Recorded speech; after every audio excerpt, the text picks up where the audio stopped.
সর্বশেষ যে ব্যক্তি জাহান্নাম থেকে মুক্তি লাভ করবে তাকে আল্লাহ পাক বলবেন, ফেরেশতাদেরকে বলবেন, ও আমার ফেরেশতারা, আমার এই বান্দাকে জান্নাত এবং জাহান্নামের মাঝখানে রেখে দাও। জান্নাত এবং জাহান্নামের মাঝখানে লোকটি যখন থাকার জায়গা পাবে, সে জান্নাতের দিকে তাকায়া দেখবে আর কাঁদতে থাকবে। আল্লাহ পাক জিজ্ঞেস করবেন, বান্দারে, যুগের পর যুগ ধরে জাহান্নামে কেঁদেছ, আমি রব্বুল আলামিন জাহান্নাম মাফ করে দিয়া জান্নাত জাহান্নামের মাঝখানে রেখে দিয়েছি, আযাব থেকে তো বেঁচে গেছো, এখন কান্দো কেন? লোকটি বলবে, রব্বুল আলামিন কান্দি এই কারণে, জাহান্নাম থেকে মাফ করেছো, তোমার শুকরিয়া আদায় করি। জান্নাত তো আমার কপালে নাই, কিসমতে নাই, কিন্তু জান্নাত আমি এখান থেকে দেখতে পাচ্ছি, জান্নাতের সুঘ্রাণ আমার নাকে আসতেছে, কপালে নাই যাওয়ার।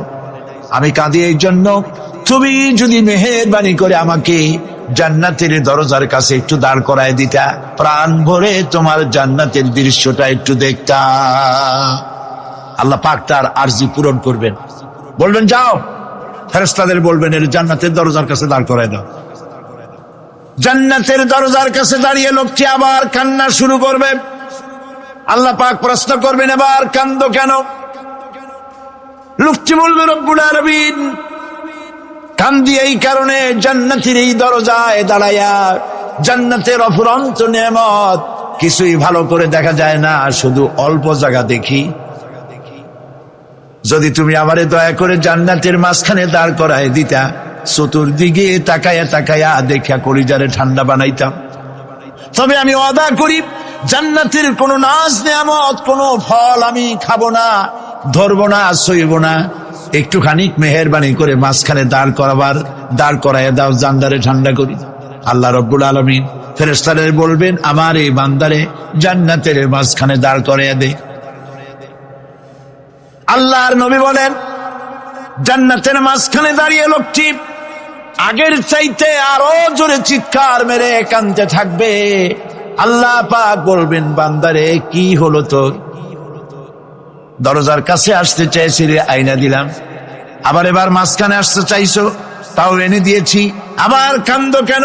লোকটি বলবে, রব্বুল আলামিন এবার কান্দি এই জন্যে, তুমি যখন দয়া করে একটিবার জান্নাতের মাঝখানে এনে আমাকে দাঁড় করায় দিয়েছো, তুমি রহমান রহিম গফুরুর রহিম, এই জান্নাত থেকে আবার আর বাইর করে দিও না। আল্লাহ রাব্বুল আলামিন বলবেন, ও আমার বান্দারে, আমার এই জান্নাত তোর খুব পছন্দ হয়েছে নাকি? লোকটি বলবে, রব্বুল আলামিন কলিজা ঠান্ডা হয়ে গেছে, ভাবতেও পারি নাই জান্নাত এত সুন্দর। আল্লাহ পাক বলবেন, বান্দারে এরকম একটি নয়, দুইটা নয়, তোর জন্য আমি 10টা জান্নাত এইরকম রিজার্ভ করে রাখছি। সুবহানাল্লাহ। আল্লাহ পাককে ভয় করে পৃথিবীর সমস্ত পাপ থেকে যারা নিজেকে রক্ষা করবে, আল্লাহ তাদের জন্য এই জান্নাত রেখে দিয়েছেন। সুবহানাল্লাহ। সেই জান্নাতের রিসিপশন আপনারা আন্দাজ করতে পারবেন না, রিসিপশন কারে কয়। কি এর প্রধানমন্ত্রী আর প্রেসিডেন্ট, 4-5টা পুলিশ আর আর্মি এসে একটা ছট করে সেলুট মারলো, বাস হয়ে গেল, এরকম না। জান্নাতীদেরকে রিসিপশন দেওয়া হবে। জান্নাতীরা যখন আল্লাহর হুকুমে জান্নাতের দিকে যেতে লাগবে, আর যখন জান্নাতের কাছে চলে যাবে, আল্লাহ রাব্বুল আলামিন শোনায় দিচ্ছেন, হাত্তা ইযা জাউহা ফুতিহাত আবওয়াবুহা ওয়া ক্বালা লাহুম খাযানাতুহা সালামুন আলাইকুম তিবতুম ফাদখুলুহা খালিদিন। সুবহানাল্লাহ। জান্নাতীরা যখন জান্নাতে প্রবেশ করার দরজার মুখোমুখি হবে, তার রক্ষীগণ তখন বলবে, সালামুন আলাইকুম, আল্লাহর শান্তি তোমাদের উপরে বর্ষিত হোক। সুবহানাল্লাহ। দুনিয়ার টাটকা টাটকা সুখগুলি 2 পা দিয়ে ঠেলে দিয়েছো, টাটকা সুখগুলি গ্রহণ করো নাই, হারাম খাও নাই, আল্লাহর দ্বীন কায়েমের জন্য রক্ত দিয়েছো, জীবন দিয়েছো, কষ্ট করেছো, আল্লাহকে ভয় করেছো। আমাদের সালাম গ্রহণ করো, জান্নাতের মধ্যে ঢুকে যাও চিরকালের জন্য। সুবহানাল্লাহ। আর বাইরে হওয়া লাগবে না, চিরকাল এই জান্নাতের মধ্যে তোমরা বসবাস করতে পারবে। আল্লাহ রাব্বুল আলামিনের ফেরেশতারা বলে দিবে। জান্নাতের মধ্যে আল্লাহ পাক হুরদের সঙ্গে জান্নাতীদের বিয়ের ব্যবস্থা করে দিবেন। কোরআনে কারিমে আল্লাহ পাক বলেন, মুত্তাকিইনা আলা সুরুজিম মাসফুফাতিন ওয়া যাওয়াজনাহুম বিহুরিন ঈন। সামনাসামনি ভাবে সাজানো সারি সারি আসন সমূহের উপর তারা ঠেস লাগায় বসে থাকবে, আর আল্লাহ রাব্বুল আলামিন হুরদের সাথে জান্নাতীদের বিয়ের ব্যবস্থা করে দিবে। যেসব হুরের সঙ্গে বিয়ে হবে তাদের আল্লাহ পাক বিবরণ দিচ্ছেন কি রকম হবে তারা। লাম ইয়াতমিসহুন্না ইনসুন ওয়ালা জান। এর পূর্বে জিন এবং ইনসান এদেরকে কেউ স্পর্শ করে নাই। কি রকম তারা? কাআন্নাহুন্নাল ইয়াকুতু ওয়াল মারজান। যেমন ঝিনুকের ভিতরে মণিমুক্তা থাকে, এইভাবে আল্লাহ পাক তাদেরকে পবিত্র করে রেখে দিয়েছেন। আমার প্রিয় ভাইরা, আল্লাহ রাব্বুল আলামিন কোরআনে কারীমের ভিতরে বলেছেন, ফাবিআইয়ি আলা'i রাব্বিকুমা তুকাদ্দিবান। জান্নাত দান করে আল্লাহ পাক এবার জান্নাতীদেরকে সম্বোধন করে বলবেন, ইয়া ইবাদি লা খাউফুন আলাইকুমুল ইয়াওমা ওয়ালা আনতুম তাহজানুন। হে আমার বান্দারা, লা খাউফুন আলাইকুমুল ইয়াওম, আজ আর কোনো ভয় নাই। সুবহানাল্লাহ, সুবহানাল্লাহ। আজ আর কোনো ভয় নাই, কোনো চিন্তাও নাই, আরামে এই জান্নাতের মধ্যে বসবাস করো। এরপরে আল্লাহ পাক জিজ্ঞেস করবেন, ও আমার জান্নাতীরা, আমি যেসব ওয়াদা করছিলাম আমার ওয়াদা মোতাবেক সমস্ত নিয়ামত পেয়েছো? তারা বলবে, হ্যাঁ পেয়েছি, সব নিয়ামত আপনার ওয়াদা মোতাবেক সব পেয়েছি। আল্লাহ রাব্বুল আলামিন বলবেন, সব পাও নাই, ওয়ালাদাইনা মাজিদ, আমার কাছে আরো বেশি আছে। সুবহানাল্লাহ, আমার কাছে আরো বেশি আছে। জান্নাতীরা বুঝবে না সে আরো বেশিটা কি, এর থেকে আর বেশি কি। প্রিয় ভাই সব, নবী করিম সাল্লাল্লাহু আলাইহি ওয়াসাল্লাম বলেছেন, জান্নাতের সুখ আর শান্তি কোন চোখ নাই যা দেখেছে, যা কোন অন্তঃকরণ নাই যা কল্পনা করতে পেরেছে। এই জান্নাত মুত্তাকিদের জন্য আল্লাহ রাখছেন। সুবহানাল্লাহ। জান্নাতীরা ভাবতেও পারবে না সেই নিয়ামতগুলি কি। প্রিয় ভাই সব, সেই মুহূর্তে আল্লাহর নবী মুহাম্মদ রাসূলুল্লাহ সাল্লাল্লাহু আলাইহি ওয়াসাল্লাম বলবেন, রব্বুল আলামিন, আমার উম্মতেরা জান্নাতীরা বুঝতে পারে নাই আপনার কাছে কি নিয়ামত আরো বেশি আছে। আমার এই উম্মতেরা জান্নাতীরা আপনার ওয়াদা মোতাবেক সব পেয়েছে, কিন্তু একটি জিনিস এখনো তাদের কিসমতে হয় নাই। সে জিনিসটা হলো, যারা তার রবকে না দেখে শুধু কোরআন আর হাদিসের কথা শুনে আরবের ঘুম হারাম করে তাহাজ্জুদের নামাজ আদায় করেছিল, চোখের পানি ফেলেছিল, যারা জান্নাত দেখে নাই, জাহান্নাম দেখে নাই, আপনাকে ভয় করে যারা জীবন পরিচালনা করেছিল, যারা আপনাকে দেখে নাই, না দেখে শুধু কোরআন হাদিস বিশ্বাস করে যারা অকাতরে নিজেদের জীবন বিলায় দিয়েছিল, এই জান্নাতীরা এখন পর্যন্ত তার রবকে দেখতে পারে নাই। আল্লাহ রাব্বুল আলামিন তার সামনে থেকে ৭০,০০০ পর্দা সরে যাবে। আল্লাহ পাক বান্দাদের আরজি পুরা করার জন্য জান্নাতীদের সামনে তিনি জালোয়া ফরোজ হবে। কোরআন শরীফের ভিতরে আল্লাহ পাক বলে, জান্নাতীরা তারা আল্লাহর দিকে, জান্নাতীরা তার রবের দিকে তাকিয়ে থাকবে, আর রব তার বান্দাদের দিকে তাকাইয়া থাকবে। প্রাণ ভরে জান্নাতীরা রবকে দেখবে। সুবহানাল্লাহ। আল্লাহ পাককে দেখবে। প্রাণ খুলে আজ দোয়া করি রব্বুল আলামিন, জান্নাতের যেই পরিবেশে যেই জায়গায় তুমি দয়া করে তোমার গোলামদেরকে তুমি নিজেই দর্শন দিবে, দেখা দিবে। মনিব গো, ও আমাদের রব, আজ এই বিশাল জনসমুদ্র নিয়ে তোমার দরবারে আবেগ ভরা কণ্ঠে বলি, যেই অনুষ্ঠানটি তুমি এমন মুবারক অনুষ্ঠান করবে যেখানে তুমি জান্নাতীদেরকে দেখা দিবে, ওই জান্নাতের কোনো একটি, ওই অনুষ্ঠানের কোনো একটি কোনায় কানায় আমাদেরকেও দাঁড় করাইয়া দেখান তো।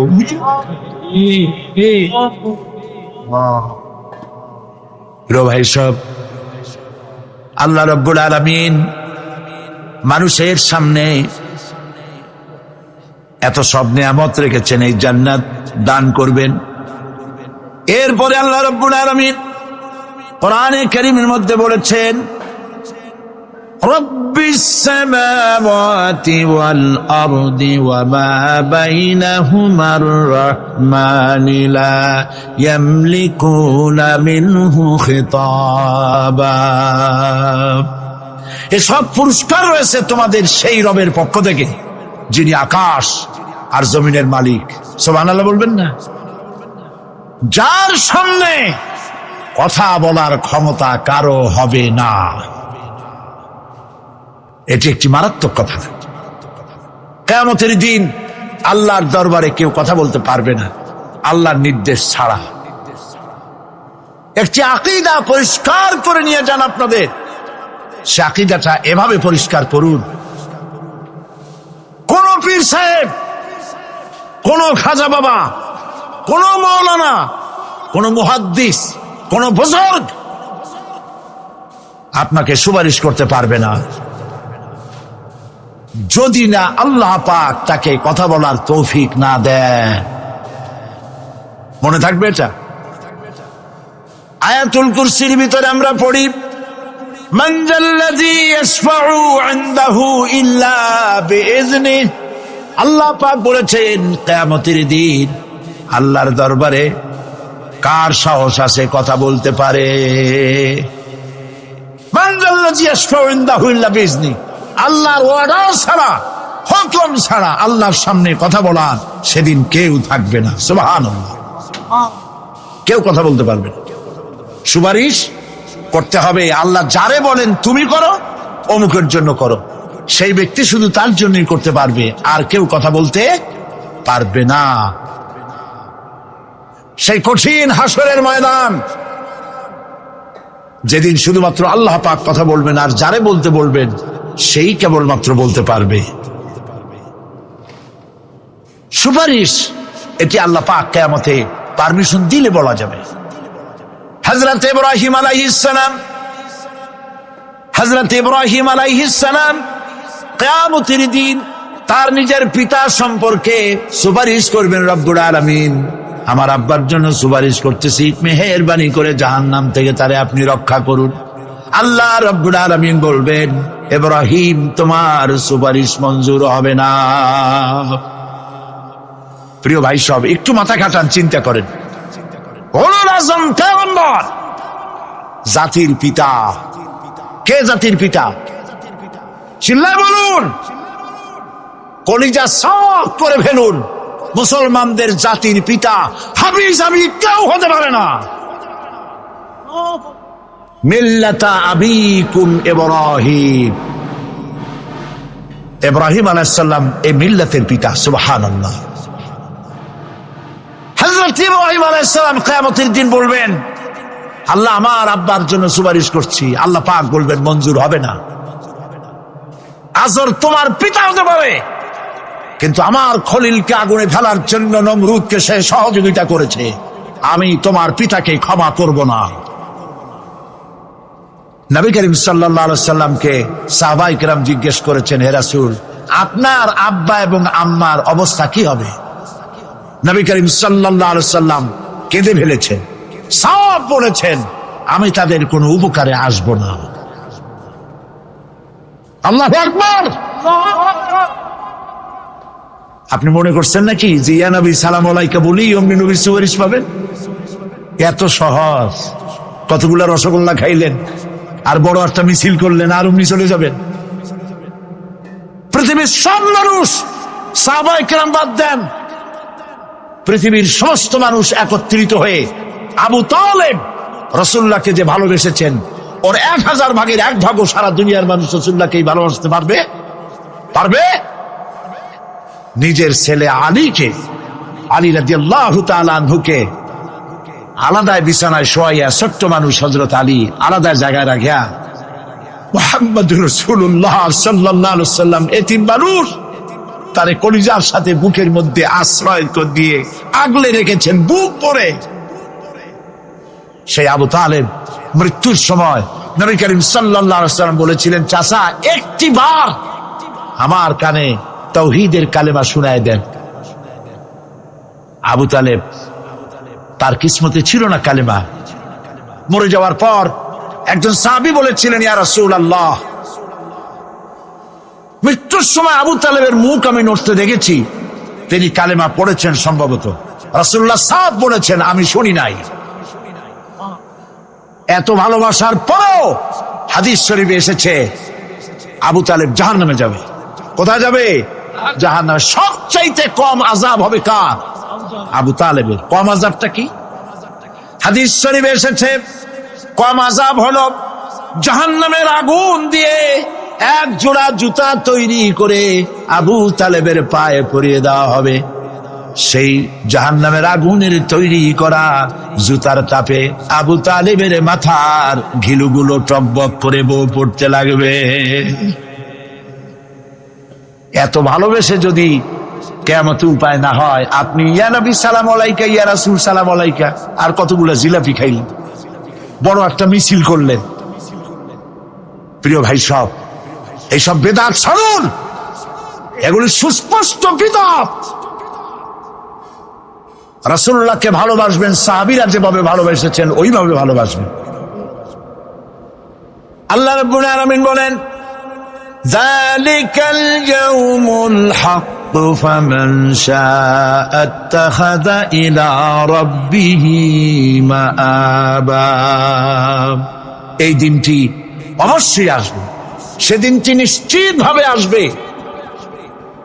আর এখন যার ইচ্ছা সে তার রবের দিকে অগ্রসর হোক। ইন্না আনজারনাকুম আযাবান করিবান ইয়াওমা ইয়ানজুরুল মার'উ মা কদ্দামাত ইয়াদাহু ওয়া ইয়াকুলুল কাফিরু ইয়া লাইতানি কুনতু তুরাবা। ইন্না আনজারনাকুম আযাবান করিবা, খুব নিকটবর্তী একটি আযাব সম্পর্কে আমি তোমাদেরকে সতর্ক করে দিলাম। কে বলতেছে? আল্লাহ পাক। লক্ষ্য করুন আল্লাহ কি বলছেন, খুব নিকটবর্তী একটি কঠিন শাস্তি, আযাব, অর্থাৎ কিয়ামত, এ সম্পর্কে আমি তোমাদেরকে সতর্ক করে দিলাম। ইয়াউমা ইয়ানজুরুল মার'উ মা কদ্দামাত ইয়াদা, সেদিন প্রত্যেকটি লোক যা সে পাঠিয়ে দিয়েছিল এখানে, অর্থাৎ যা করেছিল সেগুলি সে দেখতে পাবে। আর তখন ওয়ায়াকুলুল কাফিরু ইয়া লাইতানি কুনতু তুরাবা। সেই কিয়ামতের ময়দানে অবস্থা দেখে কাফেররা বলবে, আহারে মানুষ না হইয়া যদি মাটি হইয়া যেতাম, যদি মাটি হতাম, যদি মানুষ না হয়ে না জন্মতাম, আজ এই হাসরের ময়দানে এইখানে এই বিচারের মুখোমুখি হতাম না, মাটি হইলে বরং অনেক ভালো হতো। এই পৃথিবীতে আমরা এসেছি, চলে যাব, যাওয়ার আগে এই কোরআন একটি বিশাল জনগোষ্ঠী এমন বানাতে চেয়েছে যে জনগোষ্ঠী এই কোরআন দিয়ে একটি বিশাল সমাজ গড়বে, রাষ্ট্র গড়বে, এমন রাষ্ট্র গড়বে যেই রাষ্ট্রে দুঃখ থাকবে না, অশান্তি থাকবে না, যেখানে সুখ থাকবে, সমৃদ্ধি থাকবে, আর কিয়ামতের দিন আল্লাহর জান্নাতে তারা চলে যাবে। তেমন একটি সমাজ কি আমরা চাই? সবাই বলেন, সেরকম একটি সমাজ কি আমরা চাই? প্রিয় ভাই সব, কিয়ামতের দিন আমরা যেতে চাই জান্নাতে। কোথায় যেতে চাই বলেন? জোরে বলেন। এই জান্নাতে যাওয়ার জন্যে এই জান্নাতে যাওয়ার জন্য দুইটা কাজ করতে হবে। কয়টা কাজ? আল্লাহ রাব্বুল আলামিন বলেন, ফামান কানা ইয়ারজু লিকা রাব্বিহি ফালইয়ামাল আমালান সালিহান ওয়া লা ইউশরিক বিইবাদাতি রাব্বিহি আহাদা। আল্লাহ পাক বলেন, যে বাজারা আমার সঙ্গে দেখা করতে চায় কিয়ামতে দুইটা কাজ করা লাগবে। বলেন কয়টা কাজ? একটা হলো নেক আমল। কি আমল বলেন? নেক আমল। নেক আমল কারে বলে? নেক আমল করতে হলে আবার দুইটা শর্ত লাগে। এক নম্বরে কাজটা করতে হবে আল্লাহরে খুশি করার জন্য। কারে খুশি করার জন্য? একটা মাদ্রাসা বানাইছি যাতে লোকেরা বলে যে বড় একটা মাদ্রাসা বানাইছে, এই জন্য মাদ্রাসা বানাবেন, মসজিদ বানাবেন, হসপিটাল বানাবেন, যা কিছু করেন নিয়ত হবে আল্লাহকে খুশি করা। নিয়ত হবে কারে খুশি করা? আল্লাহ পাককে খুশি করা। এই হলো নেক আমলের প্রথম শর্ত। কাজ হবে আল্লাহকে খুশি করার জন্য। দুই নম্বরে কাজটি হতে হবে সুন্নতে নববী সাল্লাল্লাহু আলাইহি ওয়াসাল্লামের উপরে। মনে থাকবে, দাড়ি রাখবো। কেন রাখবো? রাসূলের সুন্নাত। রাখবো কারে খুশি করার জন্য? আল্লাহ খুশি করার জন্য। রাখবো কার মতো? রবীন্দ্রনাথের মতো, কার্ল মার্কসের মতো, কবির মতো নয়। রাখতে হবে কার মতো? নবীর মতো। বুঝে নেন, কাজটা হতে হবে আল্লাহকে খুশি করার জন্য। দুই নম্বরে কাজটা হতে হবে সুন্নতে নববী সাল্লাল্লাহু আলাইহি ওয়াসাল্লামের উপরে হতে হবে। তাহলে এই হলো এক নম্বর। জান্নাতে যাওয়ার জন্য, আল্লাহর সাথে দেখা করার জন্য এক নম্বরের কাজ হলো নেক আমল। বলেন এক নম্বরের কাজ কি? দুই নম্বরের কাজ ওয়ালা ইউশরিক বিইবাদাতি রাব্বিহি আহাদা। আল্লাহ রাব্বুল আলামিনের ইবাদতের সাথে কাউকে শরীক স্থাপন করা যাবে না। আমরা যারা মুসলমান, অধিকাংশ মুসলমান শিরকের ভিতরে মুবতালা হয়ে আছে। বিশ্বাস করেন কিনা বলেন? কাফেরেরা তো মুশরিক আছেই, ওরা তো মুশরিক আছেই, কিন্তু আমরা মুসলমানেরা আমাদের আমলের মধ্যে আমাদের অজান্তে সবের নিয়তে অনেক শিরক আমরা করে বসি। নাউজুবিল্লাহ। বলেন নাউজুবিল্লাহ। এই জন্য আমি বারবার সতর্ক করি, নিজেকেও করি, আপনাদেরকেও করি।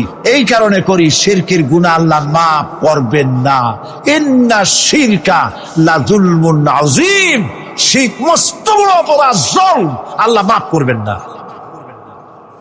আল্লাহর কাছে কান্দে কান্দে মাপ চাওয়া লাগবে যে আল্লাহ শিরক থেকে আমাকে রক্ষা করো, বাঁচাও। অনেক গোপন শিরক আছে।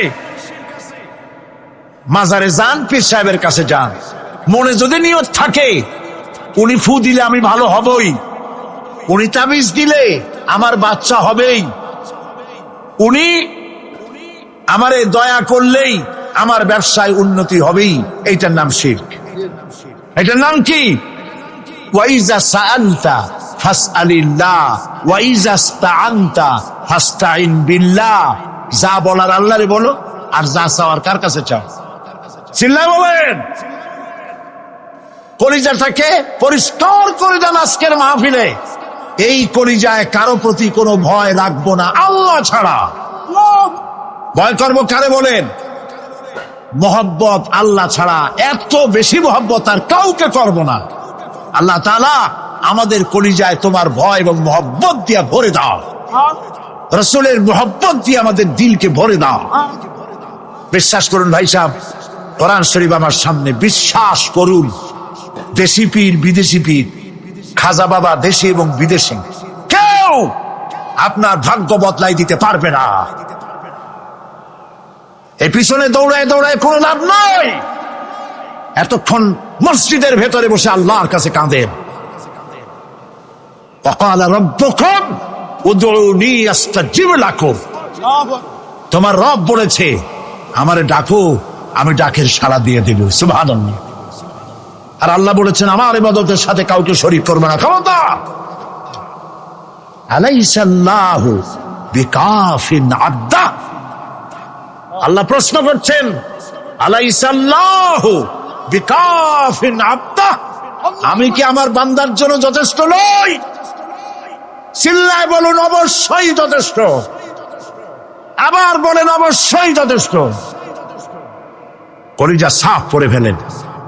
সম্রাট শাহজাহান, দিল্লির সম্রাট, হাবিজাবি সম্রাট না, দিল্লির সম্রাট। এখন কোথায়? কবরে।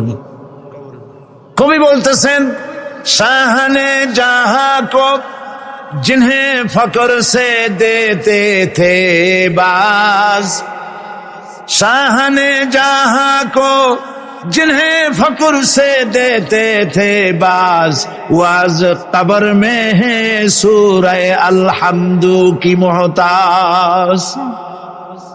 সারা ভারতবর্ষ যারা ট্যাক্স দিয়ে নিজেকে সৌভাগ্যবান বলে মনে করত, সে আজ কবরের মধ্যে ভিক্ষুকের মতো সূরা আলহামদুর মতো একটি সূরার মুহতাজ হয়ে ভিক্ষুকের মতো শুয়ে আছে। সম্রাট শাহজাহান মসজিদে বসে আছে, এক ফকির ঘুরতেছে। লোকেরা কয়, ছোটবেলা থেকেই তোমারে খয়রাত করতে দেখলাম, ভিক্ষা কি জীবনেও যাবে না তোমার? লোকটি বলছে, আমি ভিক্ষা করবো ছাড়া আমার উপায়টা কি? এই লোকটি, আমি ভিক্ষা করা ছাড়া করবো কি? লোকেরা তো আমার 60 টাকা, 50 টাকা, 100 টাকা দেয় না, 4 আনা 5 আনা 1 টাকা এই আমার দেয়, এই দিয়ে আমি বড় লোক হবে কেমন? লোকটি বলছে, আচ্ছা দেখো, তুমি তো জায়গা মতো যাইতে পারো নাই, বাদশার কাছে যাও, এমন দেওয়া দেবে জীবনে আর খয়রাত করা লাগবে না। তো বাদশার কাছে কি খয়রাতি যাইতে পারে কোনোদিন? হ্যাঁ, এখন পারবা। কেমনে? সম্রাট শাহজাহান এখন একা একা মসজিদে আছেন। তখনকার এসব বাদশারা অনেকে নামাজি ছিলেন, দিনদার ছিলেন। ফকির দরজার কাছে দাঁড়াইয়া দেখতে পাচ্ছে কেউ নাই, দেহরক্ষীরা দূরে দূরে দাঁড়ানো। বাদশাহ মসজিদের ভেতরে বসে হাত তুলে ঝুলতেছে আর কাঁদতেছে, চোখের পানি দিয়া দাঁড়িয়ে ভিজে ভিজে পড়ছে। এই দৃশ্য অনেকক্ষণ দেখলো ফকির। কিছুক্ষণ পর সম্রাট শাহজাহান মসজিদ থেকে বেরিয়ে আসছে। ফকির বলছে, আসসালামু আলাইকুম হুজুর। তিনি বললেন, ওয়ালাইকুম আসসালাম। চলে গেল। বাদশা বলল, আমার কাছে তো কেউ আইসা কিছু না চাইয়া তো যায় না, এর দেখলাম খয়রাতির মতো কিছু চাইলো না, বেটা ভয় করলো নাকি? আমি এদিকে আসো। আসছে। ভয় পাইছো? কয় না, ভয় পাইনি। তো কিছু যে চাইলে না? ফকির বলছে, জাহাপানা, সত্যিই কিছু চাইতে আসছিলাম। তারপর চাইলে না কেন?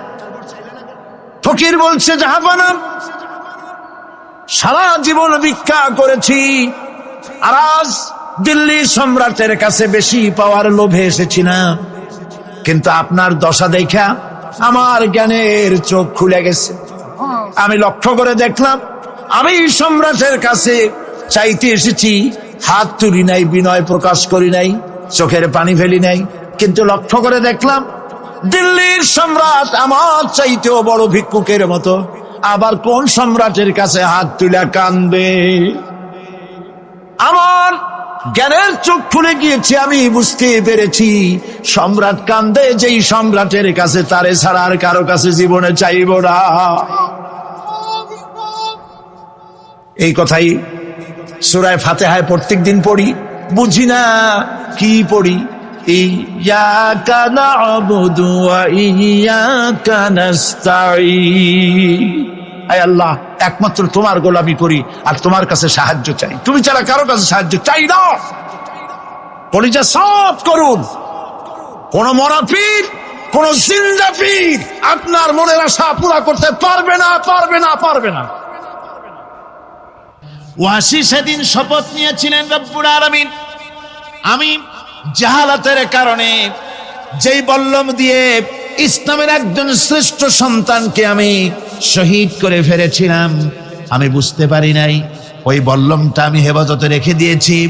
তুমি আমার এই দোয়া মঞ্জুর করো, আমি যেন এই বল্লম দিয়ে এই পৃথিবীর নিকৃষ্ট ইসলামের কোনো দুশ্মনকে যেন আমি শেষ করে দিতে পারি। আল্লাহ পাক দোয়া তার মঞ্জুর করে নিলেন। মুসাইলামা কাযযাবের বিরুদ্ধে হযরত আবু বকর সিদ্দিক রাদিয়াল্লাহু তাআলা আনহু যে বাহিনী পাঠালেন, হযরত ওয়াসি সেই বাহিনীর মধ্যে ছিলেন। আর তিনি সেই বল্লমটা দিয়া, যে বল্লম দিয়ে তিনি হযরত হামজাকে শহীদ করেছিলেন, সেই বল্লমটা দিয়েই ইসলামের নিকৃষ্ট শত্রু মুসাইলামা কাজ্জাবকে দুনিয়া থেকে তিনি বিদায় করে দিলেন। দাউদ আলাইহিস সালামকে আল্লাহ রাব্বুল আলামিন এমন মুজিজা দিলেন, তিনি যখন লোহা মুঠো করে ধরতেন হাতের ভিতরে, লোহা পানি হয়ে হাতের ফাঁকের মধ্য দিয়া তা পড়ে যেত পানি হয়ে। এভাবে মুজিজা তাকে দেওয়া হলো। সুলাইমান আলাইহিস সালামের মুজিজা ছিল তক্তার উপরে বসতেন, ইঞ্জিন লাগতো না, মেশিন লাগতো না, বিনা ইঞ্জিনে বিনা মেশিনে তক্তা হাওয়ার উপরে উড়ে সারা পৃথিবী ঘুরে আসতেন। ঈসা আলাইহিস সালামের মুজিজা ছিল জন্মদের চোখের উপরে হাত বুলিয়ে দিতেন, সঙ্গে সঙ্গে চোখ তার ভালো হয়ে যেত। আবার কুষ্ঠ ব্যাধিগ্রস্ত লোকের গায়ে হাত বুলিয়ে দিলে তার শরীর ভালো হয়ে যেত। এটা ছিল তার মুজিজা। রাসূল পাক সাল্লাল্লাহু আলাইহি ওয়াসাল্লামের সময় মুজিজা, তার সময় প্রভাব ছিল সাহিত্যের। সাহিত্য আর কবিত্বের এত বেশি প্রভাব বিস্তার হলো, তারা কবিতা লিখে লিখে রচনা করে করে কাবা শরীফে লাগাই দিত। পারলে এই কবিতার সাথে মোকাবেলা করো এই চ্যালেঞ্জের। আল্লাহ রাব্বুল আলামিন সেই সময় কোরআনে কারীমকে অবতীর্ণ করে দিলেন। কোরআনে কারীম দুনিয়ার সমস্ত সাহিত্য আর কবিত্বের সমস্ত মানকে ছাড়িয়ে চলে গেছে এমন এক পর্যায়ে, কিয়ামত পর্যন্ত কোরআনের সাহিত্যের ভাবধারা এর মানকে উতরে যেতে পারবে এমন সাহিত্যের জন্ম আজও হয় নাই, ভবিষ্যতেও হবে না। এটা হলো রাসূল পাক সাল্লাল্লাহু আলাইহি ওয়াসাল্লামের মুজিজা। সাহাবায়ে কেরামদের সঙ্গে রোমকদের লড়াই হতেছে, রোমক সৈন্যরা যুদ্ধে জিততে পারতেছে না কিছুতেই। এরপরে তারা গোয়েন্দা বিভাগের লোক পাঠায় দিল, এদের সঙ্গে জিততে পারি না কেন, একটু খুঁজে দেখে আসো রাত্রে এরা করেটা কি। গোয়েন্দা বিভাগের লোক সারা রাত ঘুরে ঘুরে তারপরে এসে রিপোর্ট করলো। এরপরে এসে তাদের প্রধানের কাছে রিপোর্ট করলো, আমরা যার কাছে গিয়েছিলাম দেখে এলাম হুম বিল্লাইলি রাহবানুন ওয়া বিন্নাহারি ফুরসানুন। আমরা দেখে এলাম যাদেরকে দিনের বেলায় প্রচন্ড শক্তিশালী বীর যোদ্ধা রূপে যাকে যুদ্ধ করতে দেখেছি ময়দানে, রাতের বেলায় দেখলাম গিয়া একেবারে নিতান্ত ফকিরের মতো কেউ তো সেজদায় পড়ে কাঁদতেছে, কেউ আবার তেলাওয়াত করতেছে, চোখ দিয়া পানি পড়তেছে, আবার কেউ নামাজ পড়তেছে, আবার কেউ হাত তুলে রেখেছে তাদের প্রভুর দরবারে, চোখের পানিতে তাদের চোখ বুক ভেসে যেতেছে। সারাটা রাত তেলাওয়াত আর সেজদা আর নামাজের মধ্যে তারা এভাবে কাটিয়ে দিয়েছে। সেনাপতি এই রিপোর্ট শোনার পরে বললেন, ও গোয়েন্দা বিভাগের লোকেরা, আমার রোমক সৈন্যরা শোনো, যে জাতির নৈতিক মান এত উচ্চে, ওই জাতির সঙ্গে যুদ্ধ করা মানে আমাদের আত্মহত্যা করার শামিল। এদের সাথে কিছুতেই আমাদের পক্ষে পারা সম্ভব না। হ্যাঁ, এদের সাথে পারা যাবে যদি এই সম্পর্ক নষ্ট করে দেওয়া যায়। আল্লাহর সাথে তাদের এই গভীর সম্পর্ক যেটা আছে, এই সম্পর্ক নষ্ট করে দিতে হবে, তাহলেই কেবলমাত্র সম্ভব হবে। এদের নৈতিক চরিত্র ধ্বংস করার জন্য প্রচেষ্টা চালাও, তাহলে হয়তো আমরা কামিয়াব হতে পারব। আমার বন্ধুগণ, সামান্য স্যান্ডেলের ফিতা গাছা যদি ছেড়ে যায়, মানুষের কাছে চাইও না, আল্লাহ রাব্বুল আলামিনের দরবারে হাত পাতো। রব্বুল আলামিন তোমার স্যান্ডেল কেনার পয়সা জুগিয়ে দেবেন। জোরে বলেন সুবহানাল্লাহ। যা দরকার তার কাছেই চাও, হাত তার কাছেই পাতো। ওই যে সম্রাট শাহজাহানের কথা আমি আপনাদেরকে শুনাই, ফকির একটা ঘুরতেছে সারাদিন। এক লোক বলছে যে আপনি হে ফকির, তুমি এরকম করে ঘুরছো সারা জীবন, বুড়া হয়ে গেছো খয়রাত করতে করতে, ছোটবেলা থেকে তোমার ভিক্ষা করতে দেখি, আর কতকাল ভিক্ষা করবে? করবোটা কি? বাচ্চার কাছে দিতে পারবো, বাচ্চার কাছে গেলে এমন ভাবে দিবে, অনেক দিবে, নিয়ে কুড়াইতে পারবা, তোমার আর জীবনে ভিক্ষা করা লাগবে। ফকির চলে গিয়েছে, কোথায় পাবো বাচ্চা? দেখো মসজিদে পাবা। এখন তিনি নামাজ চলে গিয়েছে সেখানে, মসজিদের বারান্দায় দাঁড়ায় দেখে সম্রাট শাহজাহান হাত পেতে মোনাজাত করতেছেন, চোখের থেকে পানি পড়ে দাড়ি ভিজে ভিজে পড়ে। মোনাজাত শেষ করে বাদশা যখন বাইরে নেমেছেন, তখন ফকির তাকে সালাম দিয়ে চলে যায়। বাদশা বলছেন, তুমি আমাকে সালাম দিয়ে চলে যাচ্ছ, তুমি তো ভিক্ষুক, আমার কাছে তো সমস্ত ভিক্ষুকই আমার কাছে চায়, ভিক্ষুক তো ভালো, ধনীরাও আমার কাছে চায়, তুমি ভিক্ষুক মানুষ আমার কাছে কিছু চাইলে না, সালাম দিয়ে চলে যাও। ফকির বলতেছেন, যা পানা সত্যি কিছু চাইতে এসেছিলাম, কিন্তু আমি আপনাকে দেখার পরে আমার চিন্তার পরিবর্তন হয়ে গেছে। আমি তাকিয়ে তাকিয়ে দেখলাম মসজিদের ভেতরে আমি চাইতে এসেছি দিল্লির সম্রাট শাহজাহানের কাছে। যেই সম্রাট, দিল্লির সম্রাট যার কাছে আমি চাইতে এসেছি, আমি তো দাঁড়ায় আছি, কান্দি না, কিন্তু আমি দেখতেছি যার কাছে আমি চাইতে এসেছি তিনি যেন আবার কোন সম্রাটের কাছে আমার চাইতেও দারুণ ভিক্ষুকের মতো হয়ে চোখের পানি ফেলে ভিক্ষা চাইতেছে। মনে মনে ভাবলাম, মানুষের কাছে ভিক্ষা চাইবো না কোনদিন আর। বাদশা কান্দে, যেই বাদশার কাছে ওই সম্রাটের সম্রাট রাজা ধীরাজ আল্লাহর কাছে ছাড়া কারো কাছে জীবনে আর হাত পাতব না। হযরত আবু হুরায়রা রাদিয়াল্লাহু তাআলা আনহু একবার রাসূল করিম সাল্লাল্লাহু আলাইহি ওয়াসাল্লামের দরবারে কাঁদতেছিলেন। হুজুর জিজ্ঞেস করলেন, আবু হুরায়রা তুমি কাঁদো কেন? হযরত আবু হুরায়রা বলেন, হুজুর আমার মা আমাকে মেরেছে, আমি সেই জন্য কাঁদতেছি। হুজুর বলেন, মা তোমাকে মারলো কেন? কোনো বেয়াদবি করেছো নাকি? তিনি বললেন, না কোনো বেয়াদবি করি নাই, তবে মারলো কেন? হযরত আবু হুরায়রা বলেন, হুজুর আমার মা হচ্ছেন মুশরিকা, আমার মা কাফের। আমি অনেক রাত হয়েছিল বাড়ি ফিরতে, আমার মা জিজ্ঞেস করলো এত রাত কোথায় ছিলি? আমি বললাম, মা তাম পৃথিবী যে কদম মোবারক চুমতে পারলে নিজেকে ধন্য মনে করে, আমি সেই রাসূলের দরবারে ছিলাম, আসতে দেরি হয়ে গেছে। ইয়া রাসূলুল্লাহ, আপনার নাম শোনা মাত্র আমার মায়ের গায়ে আগুন জ্বলে গেল। সহ্য করতে না পেরে আমাকে মায়ের আরম্ভ করে দিল। বলল, আবু হুরায়রা হয় আমার বাড়ি ছাড়বি, না হয় মুহাম্মদ সাল্লাল্লাহু আলাইহি ওয়াসাল্লামের ঘর ছাড়বি, কোনটা করবি কর। আমি বললাম, মা তোমার গায়ে যত শক্তি আছে সমস্ত শক্তি দিয়ে তুমি আমাকে প্রহার করো, আমি তোমার বাড়িটা শুদ্ধা তাম দুনিয়া ছেড়ে দিতে পারি, কিন্তু রাসূল পাক সাল্লাল্লাহু আলাইহি ওয়াসাল্লামের কদম মোবারক ছাড়তে পারি না। ভাইরা আমার, হযরতে আবু হুরায়রা কাঁদতেছেন। আল্লাহর নবী বলেন, তুমি কাঁদো কেন? তোমার মা তোমাকে মেরেছেন, আমি এখানে কি করব? এখানে তো আমি কোনো দখল আন্দাজ করতে পারি না, আমি কি করতে পারি? এখানে ইন্টারফেয়ার তো আমি করতে পারি না, মা তোমারে মেরেছে। হযরত আবু হুরায়রা বলেন, ইয়া রাসূলুল্লাহ, মায়ের বিরুদ্ধে কোনো নালিশ করার জন্য আপনার কাছে আমি আসি নাই। বলে, কেন এসেছো? হযরত আবু হুরায়রা বলেন, হুজুর এসেছি এই জন্যে, আমি জানি আপনি যদি আল্লাহর দরবারে কোনো ব্যাপারে দোয়া করেন, আল্লাহ রাব্বুল আলামিন তা মঞ্জুর করে নেন। আপনি মেহেরবানি করে আমার মায়ের হেদায়েতের জন্য আল্লাহর কাছে দোয়া করুন। হুজুর সাল্লাল্লাহু আলাইহি ওয়াসাল্লাম দুই হাত উঁচু করলেন, বললেন, আল্লাহুম্মা ইহদি উম্মা আবি হুরায়রা, আয় আল্লাহ আবু হুরায়রার মাকে তুমি হেদায়েত নসিব করে দাও। এই দোয়া রাসূল করতেছেন। হুজুরকে দোয়ার মধ্যে ফেলে রেখে আবু হুরায়রা দৌড় আরম্ভ করেছে বাড়ির দিকে। পেছন থেকে কয়েকজন সাহাবী তারা দৌড়ে গেল। আবু হুরায়রা দৌড়ায় কেন? এত ভদ্র মানুষ, কোনো সময় কারোর সাথে রাগারাগি করে না, দৌড়ায় কেন? নিশ্চয়ই কোনো বিপদ বুঝি হয়ে গিয়েছে, পিছন থেকে জামা টেনে ধরেছে। কি হয়েছে, দৌড়াও কেন? হযরত আবু হুরায়রা বলেন, আমার জামা ছেড়ে দাও, আমাকে দৌড়াতে দাও, আমি দৌড়াইয়া বাড়ি পৌঁছে গিয়ে দেখতে চাই আমি আগে দৌড়ে বাড়িতে গেলাম না নবীজির দোয়া আমার আগে আমার বাড়ি পৌঁছে গেল, কোনটা হলো আমি সেটা দেখতে চাই। হযরত আবু হুরায়রা দৌড়াতে দৌড়াতে ঘরের কাছে গিয়ে নক করেছে। ভিতর থেকে আওয়াজ এলো, কে? কিছুক্ষণ পর মা আমার বেরোলেন, মাথার চুল দিয়ে পানি পড়তেছে, বুড়া মানুষ। মা আমার কাছে এসে বলল, বাবা তোমাকে মারার পর আমি বড় অনুতপ্ত হয়েছি, মনে মনে অনুশোচনা করেছি, আরে আমার ছেলে তো কোনো খারাপ জায়গায় যায় নাই, কোনো খারাপ মানুষের কাছে যায় নাই, মারলাম কেন? বড় অনুতপ্ত হয়ে গেছি আমি। এই অনুশোচনা করে আমি এই মাত্র গোসল করেছি, আমাকে নিয়ে চলো তুমি বিশ্ব নবী রাসূলুল্লাহর দরবারে। আমার ভাইরা, রাসূল পাক সাল্লাল্লাহু আলাইহি ওয়াসাল্লাম আল্লাহর নবী এমন এক মহান সত্তা ছিলেন যে তিনি দোয়া আল্লাহর দরবারে হাত উঁচু করতে দেরি আছে, কিন্তু দোয়া কবুল হতে দেরি নাই।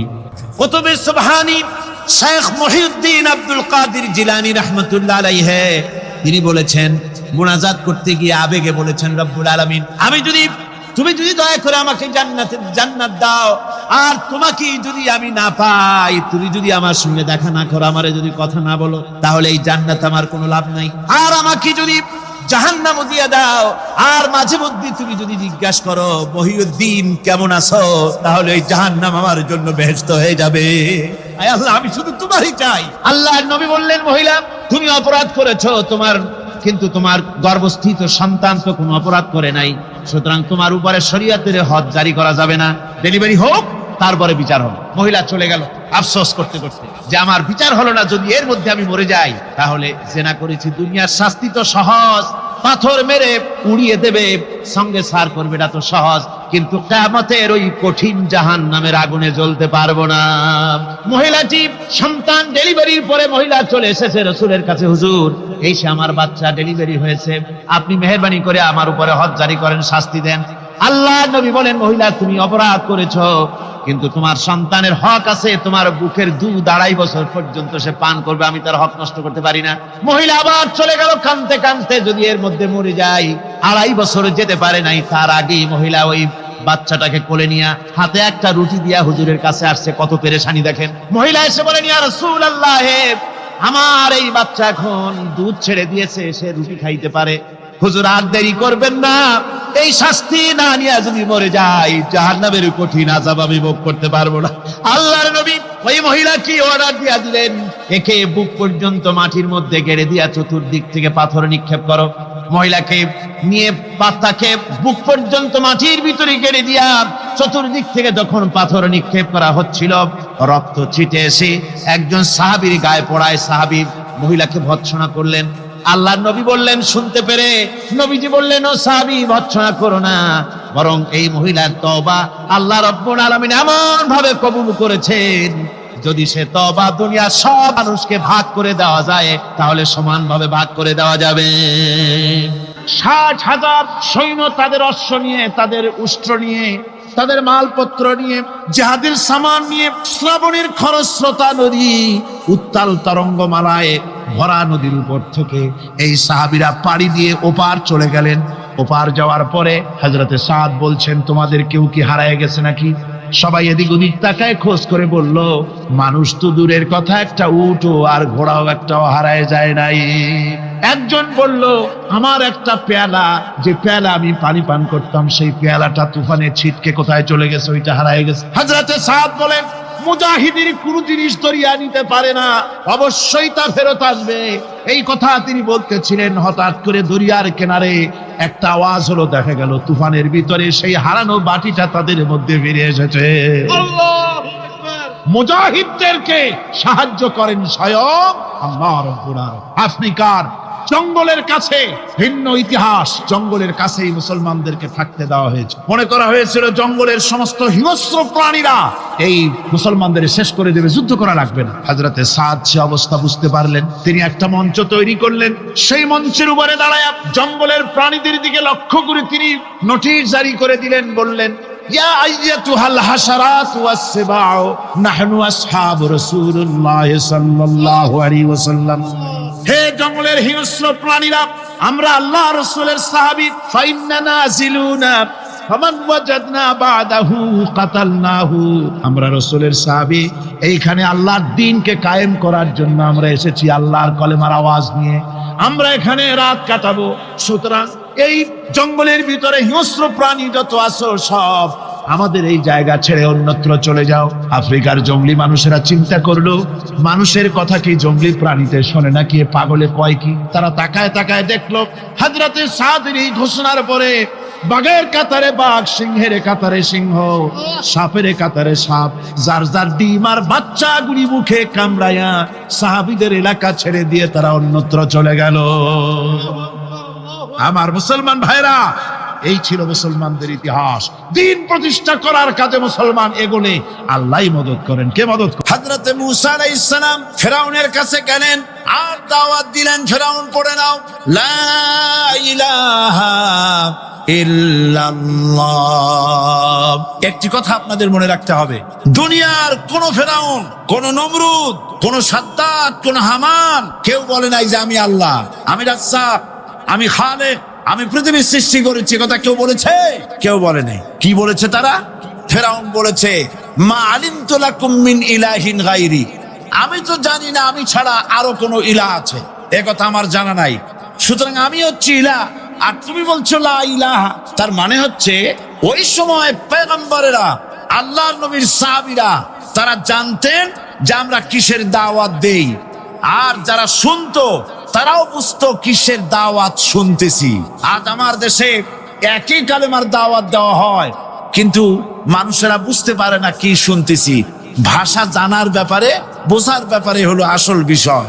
এটা বুঝাতে গিয়ে আমি মাঝে মধ্যে একটা দৃষ্টান্ত দেই এভাবে। একজনের একটা রেশনের দোকান ছিল, সেই দোকানে তার একটা ময়না পাখি ছিল, আর ময়না পাখিকে কথা শেখানো যায় সেটা তো আপনারা জানেন। জি, ময়নাকে শিখায়েছে যে লাইন করুন, এক এক করে আসুন। ময়না এই কথা শিখেছে। সকালবেলায় যখন জাসনের দোকানে ভিড় পড়ে গেছে, তখন ওই পাখি খাঁচার মধ্যে বসে বলছে লাইন করুন, এক এক করে আসুন। একদিন খাঁচার দরজা খোলা পেয়ে পাখি উড়ে গিয়ে গাছের ডালে বসেছে। আশেপাশে যত পাখি ছিল তারা চিন্তা করলো এই রকমের পাখি তো কখনো দেখি নেই। ময়না তো দেখতে কাকের মতো না, শালিকের মতো না, দেখতে একটা ভিন্ন রকম। ওরা এসে চতুর্দিক থেকে এই নবান্ত এই যে নতুন এসেছে ওরে ঠোকরানো শুরু করেছে চতুর্দিক থেকে। ঠোকরানি খেয়ে ময়না বলতেছে লাইন করুন, এক এক করে আসুন। এখন ময়না তো বোঝে না যে কি বলতেছি, আর যে পাখিরা ঠোকরাচ্ছে তারাও তো বোঝে না যে কি শুনতেছি। ময়না যদি বুঝতো যে আমি কি বলি, সবাই মিলে ঠোকরায়, তাই জান বাঁচে না। লাইন করে ঠোকরাইনি তো কলজে যাবে, সব ঠোঁটে নড়ে চলে। বুঝে নাই। আমাদের অবস্থা তাই হয়েছে।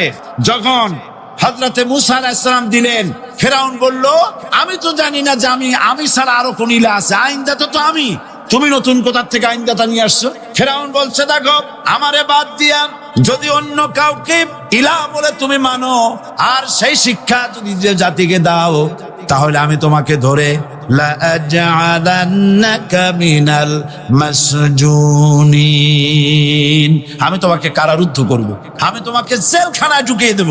রাষ্ট্রশক্তি প্রথম বাধা দিল কারা? বলেন সবাই। সেই বাধা কি ওখানে শেষ হয়েছে না এখনো আছে? আছে কিনা জোরে বলেন। আমি তোমাকে জেলখানায় ঢুকাবো।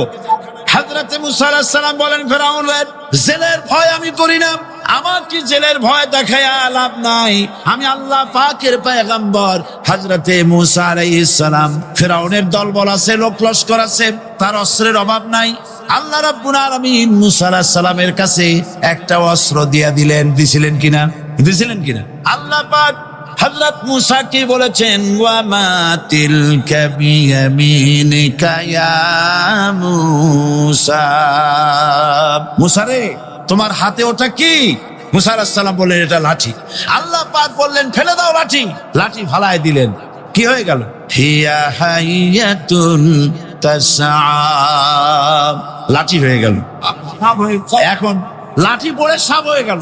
সাপ দেখে নবী, ওলি হোক, সাহাবী হোক আর আলেম হোক, সাপ দেখলে ভয় করে না মানুষের? মূসা আলাইহিস সালাম ভয় পেয়েছে।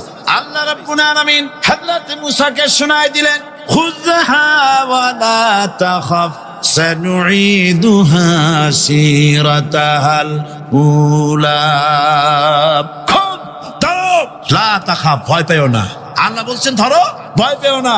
ধরার সঙ্গে সঙ্গে স্বাভাবিক অবস্থায় ফিরে আসবে, আবার লাঠি হয়ে যাবে। এখন আল্লাহ বলছেন ধরো। মূসা আলাইহিস সালাম কি ভয় পাওয়া উচিত হবে? উচিত হবে। মূসা আলাইহিস সালাম কি ভয় পাইছিলেন? কারণ হচ্ছে এই দুশমনের শক্তিটা খুব বড়ই দেখা যায়, মনে হয় যেন অনেক বড় কি জানি কি। আল্লাহ পাক বলছেন ইন্না কাইদাশ শায়তানে কানা দাঈফা, শয়তানের চক্রান্ত যতই তুমি মনে করো অনেক ষড়যন্ত্রের জাল বিস্তার হয়ে আছে, আল্লাহ কয় কিছুই না, দাঈফা অত্যন্ত দুর্বল।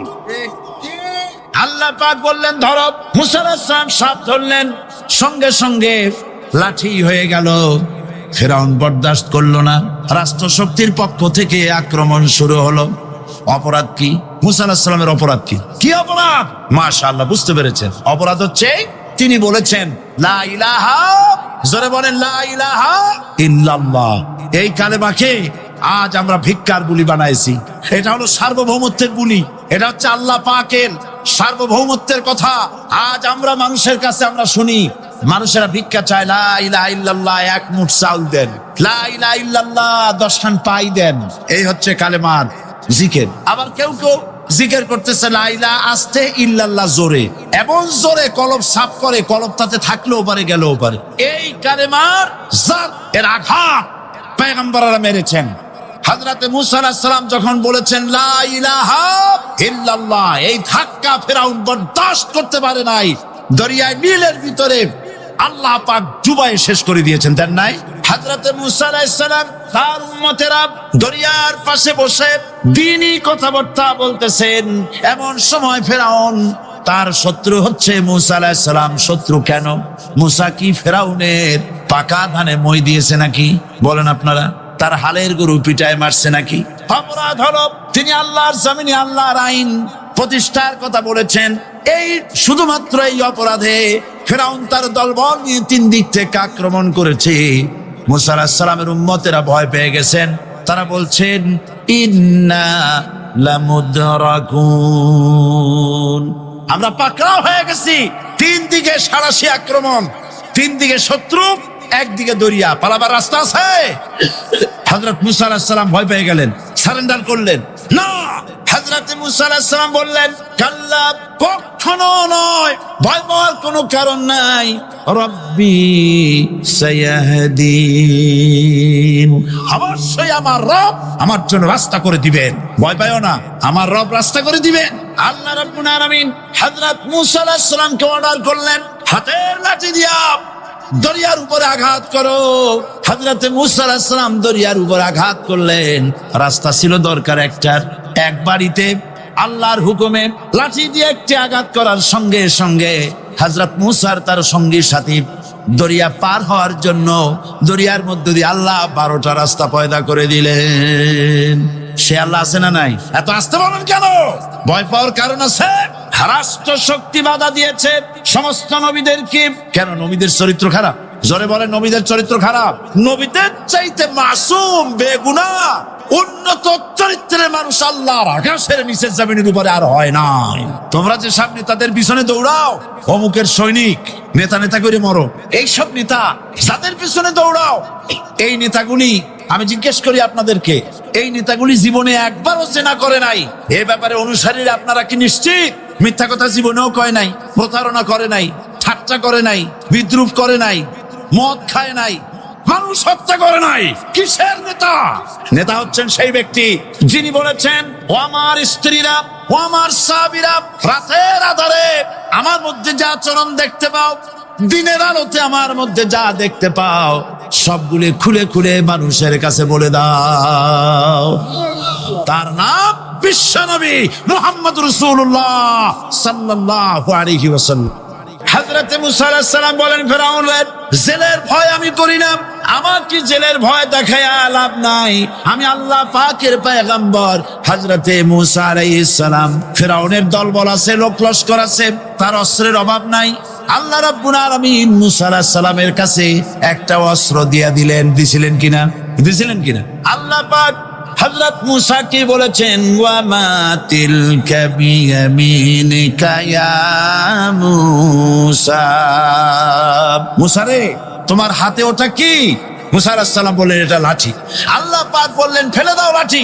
লাঠি ফালায় দিলেন। কি হয়ে গেল?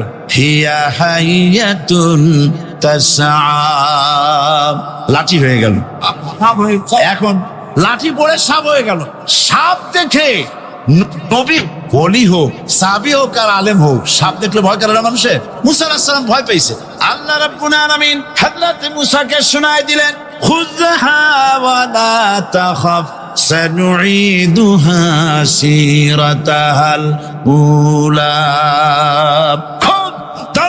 লা তাখাফ, ভয় পেও না। আল্লাহ বলছেন ধরো, ভয় পেও না। ধরার সঙ্গে সঙ্গে স্বাভাবিক অবস্থায় ফিরে আসবে, আবার লাঠি হয়ে যাবে। এখন আল্লাহ বলছেন ধরো। মুসা আলাইহিস সালাম কি ভয় পাওয়া উচিত হবে? উচিত হবে। মুসা আলাইহিস সালাম কি ভয় পাইছিলেন? কারণ হচ্ছে এই দুশমনের শক্তিটা খুব বড়ই দেখা যায়, মনে হয় যেন অনেক বড় কি জানি কি। আল্লাহ পাক বলছেন, ইন্না কাইদাশ শয়তানে কানা দাঈফা, শয়তানের চক্রান্ত যতই তুমি মনে করো অনেক ষড়যন্ত্রের জাল বিস্তার হয়ে আছে, আল্লাহ কয় কিছুই না, দাঈফা, অত্যন্ত দুর্বল। আল্লাহ পাক বললেন ধরো। মুসা আলাইহিস সালাম সাপ ধরলেন, সঙ্গে সঙ্গে লাঠি হয়ে গেল। ফেরাউন বরদাস্ত করলো না, রাষ্ট্র শক্তির পক্ষ থেকে আক্রমণ শুরু হলো। অপরাধ কি? মুসা আলাইহিস সালামের অপরাধ কি? কি অপরাধ? মাশাআল্লাহ, বুঝতে পেরেছেন। অপরাধ হচ্ছে তিনি বলেছেন লা ইলাহা, জোরে বলেন লা ইলাহা ইল্লাল্লাহ। মুসা কিয়ামতের দিন আল্লাহর আরশে আজিমের পিলার ধরে কাঁদবেন আর আল্লাহকে বলেন, আল্লাহ লা আসআলুকা উম্মতি, আল্লাহ কিয়ামতের দিনে তোমার কাছে আমার উম্মত চাই না, আমার মাকে চাই না, আমার বাবাকে চাই না, আমার সন্তানকে চাই না, আমার স্ত্রীকে চাই না, আমার আত্মীয় স্বজন চাই না। আসআলুকা নাফসি নাফসি নাফসি, আল্লাহ কিয়ামতের দিনে তোমার কাছে আমাকে বাঁচাও, আমাকে বাঁচাও। সবাই যখন শুধু নফসি নফসি বলবেন, ওই সময় একজন একজন একজন শুধু আমার নেতা, আমার নবী মুকামে মাহমুদে পড়ে বলবেন, আল্লাহর কাছে চিৎকার করে বলবেন, আল্লাহুম্মা উম্মতি, আল্লাহুম্মা উম্মতি। আল্লাহ কিয়ামতের দিন কিছুই চাই না, তুমি আমার উম্মতকে বাঁচাও। এই নবীকে চিনতে পারলা না, এই নবীকে চিনলা না, এই নবীকে মানতে পারবেন তো ইনশাআল্লাহ? সবাই বলেন না ইনশাআল্লাহ? আমার বন্ধুগণ, এক পর্যায়ে এই ইহুদি মেয়েটা দৌড়াইয়া হযরতে ফাতিমার কাছে এসে বলছে, বোন রে, তোমার সঙ্গে আজকে লাইফের একটা বড় সিদ্ধান্তে যেতে চাই, তুমি আমার জিন্দগির সব থেকে বড় পরামর্শ আজকে দিবা। ফাতিমা ডেকে ডেকে বললেন, বোন রে, তুমি আমার কাছে জীবনের কি পরামর্শ চাও? ইহুদি ডেকে ডেকে বলছে, ফাতিমা, আমার বাবা আমার জন্যে একটা ইহুদির ছেলে, শিল্পপতির ছেলে, হ্যান্ডসাম একটা ছেলেকে পাত্র হিসাবে ঠিক করে ফেলেছেন। বাবার কাছ থেকে সময় নিয়ে এসেছি, তোমার সঙ্গে পরামর্শ করতেছে আমি কি বিয়েতে রাজি হব কিনা। দুনিয়ায় আমার অনেক আত্মীয় স্বজন আছে, আমার অনেক বন্ধু বান্ধব আছে, কারো কাছে পরামর্শের জন্য যাই না, তোমার কাছে পরামর্শ চাইলাম, কারণ তুমি কোনোদিন আমাকে ভুল পরামর্শ দেবা না। হযরতে ফাতিমা বলছেন, বোন আমার, তুমি ইহুদি, আমি মুসলিম, তোমার লাইফে এত বড় সিদ্ধান্ত আমি দিতে পারবো না, তুমি যেটা ভালো মনে করো, তোমার বাবা যা বলতে চায় তাই করে ফেলো। মেয়েটা বলছে, বোন রে, তুমি যদি সিদ্ধান্ত না দাও আমি কোনো কথাই বলতে চাই না, প্রয়োজনে জিন্দেগিতে বিয়ে করব না, কিন্তু আমি জানি আমার বাবা আমাকে যেই পরামর্শ দিবে, আমাকে যেই সিদ্ধান্ত দিবে, তুমি যদি আমাকে পরামর্শ দাও, আমার মন বলতেছে পৃথিবীর মানুষ আমাকে যেই পরামর্শ দিবে, সকল মানুষ একটা পরামর্শ দিল, আর এর বিপরীতে ফাতিমা তুমি যদি আমাকে পরামর্শ দাও, আমি তোমার পরামর্শ মেনে নিতে রাজি। হযরতে ফাতিমা বললেন, বোন আমার, যেহেতু তোমার বাবা তোমার জন্য ভালো একটা ছেলে ঠিক করে ফেলেছেন, আর বাবারা কোনোদিন মেয়ের অপকার চায় না, কল্যাণ চায়, আমার মন বলতেছে তুমি বিয়েতে রাজি হয়ে যাও, উপকার আছে। এবার ইহুদির মেয়েটা হযরতে ফাতিমার হাত ধরে বলছে, বোন রে, তোমার কথায় আমি রাজি হয়ে গেলাম, আমি বিয়েতে রাজি হয়ে যাব, কিন্তু শর্ত আছে আমার একটা। কি শর্ত? আমার শর্ত হলো, তুমি যদি আমার বিয়েতে যাও, আমার পাশে বসো, আমার কাছে থাকো, আমি বিয়েতে রাজি, নচেত রাজি না। হযরতে ফাতিমা ডেকে ডেকে বললেন, বোন রে, আমার বাবা মুসলিম, আমি মুসলিম, আমার বাবা তাওহীদ আর রিসালাতের দাওয়াত দেয়, তোমরা মানো না, তোমরা আমার বাবার জাত শত্রু, আমি যদি তোমার বিয়েতে চলে যাই আমার বাবাকে মানুষ লজ্জা দিবে, অপর দিকে আমি তোমাদের বিয়েতে গেলে তোমাদের অপকার হবে, অকল্যাণ হবে, মানুষ তোমাকে নিয়ে কানাঘোষা করবে, খারাপ মন্তব্য করবে, আমি যাওয়ার দরকার নাই। এবার ইহুদির মেয়ে হযরতে ফাতিমাকে জড়ায়া ডেকে ডেকে বলছে, বোন রে, আমি কথা দিলাম, আমি আমার সৃষ্টিকর্তার নামে শপথ করে বললাম, তুমি যদি আমার বিয়েতে না যাও জিন্দেগি চলে যেতে পারে, কিন্তু আমি বিয়ে করব না। এবার হযরতে ফাতিমা ডেকে ডেকে বললেন, বোন, তুমি যদি এত কঠিন কথা বলে ফেলো, তাহলে ঠিক আছে, যাও, আমি তোমার বিয়েতে যাব। মেয়েটা খুশি হয়ে বাবার কাছে চলে গেল। বাবাকে ডেকে ডেকে বলছে, আব্বা জান, আপনার কাছ থেকে আমি একদিনের সময় নিয়েছিলাম, বাবা দেরি করার প্রয়োজন নাই, আমি বিয়েতে রাজি, আপনি আমার জন্য তারিখ নির্ধারণ করতে পারেন, বিয়ের ডিসিশন নিতে পারেন, কিন্তু বাবা আমার একটা শর্ত আছে, আমার শর্ত হলো বিয়েতে আপনি যত বড় শিল্পপতিকে দাওয়াত দেন আপত্তি নাই, কিন্তু বাবা আমি আমার এক বান্ধবী মুসলিম, তাকে দাওয়াত করেছি, ও আমার বিয়েতে আসবে। ইহুদি ডেকে ডেকে বলছে, মারে, কে সেই মুসলিম মেয়ে যাকে তুমি দাওয়াত করেছো, বলো না পরিচয়।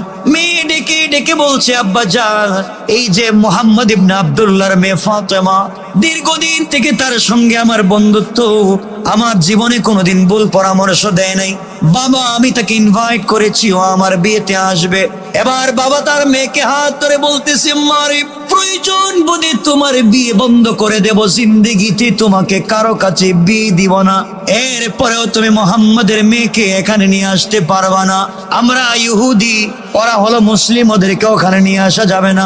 মানুষ আমাদেরকে কি বলবে?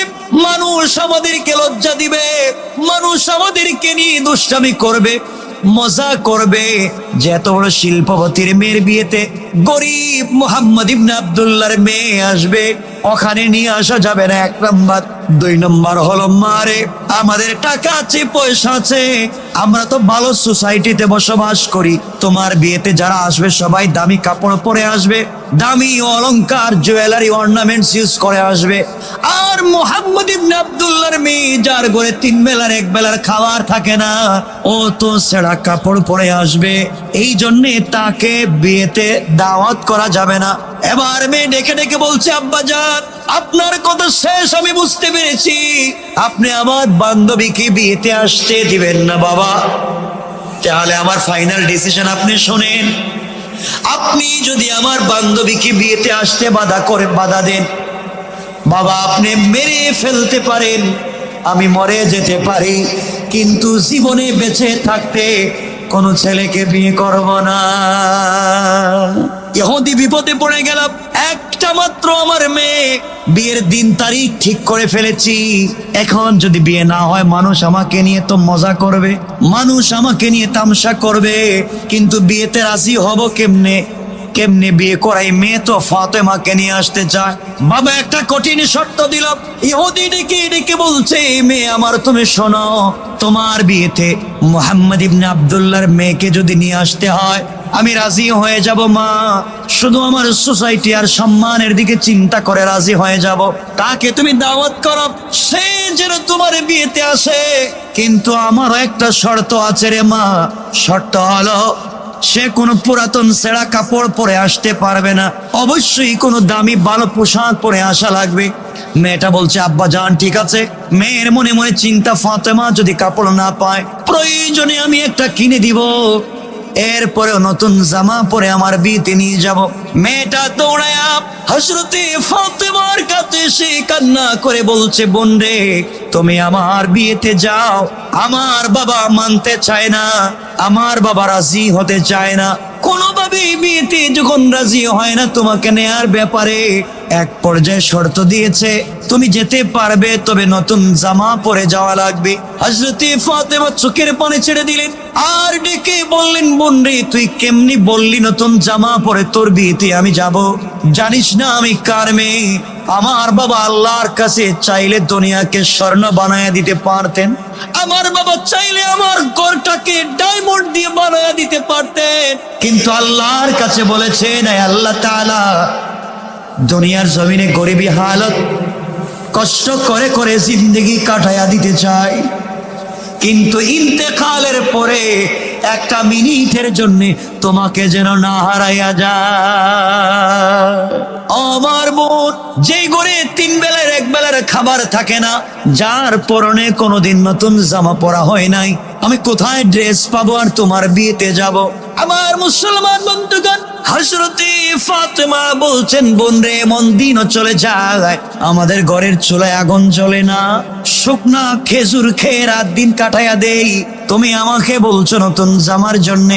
ইহুদির মেয়ে ডেকে ডেকে বলছে, ফাতেমা আমি যদিও তোমাদের ধর্মে বিশ্বাস করি না, কিন্তু আমি দেখেছি তুমি তোমার যে সৃষ্টিকর্তা আল্লাহকে বিশ্বাস করো, আমার বিশ্বাস তুমি যদি তোমার আল্লাহর কাছে চেয়ে যাও, কিছু চেয়ে ফেলো, তোমার আল্লাহ অবশ্যই তোমার হাতকে ফিরাইয়া দিবে না।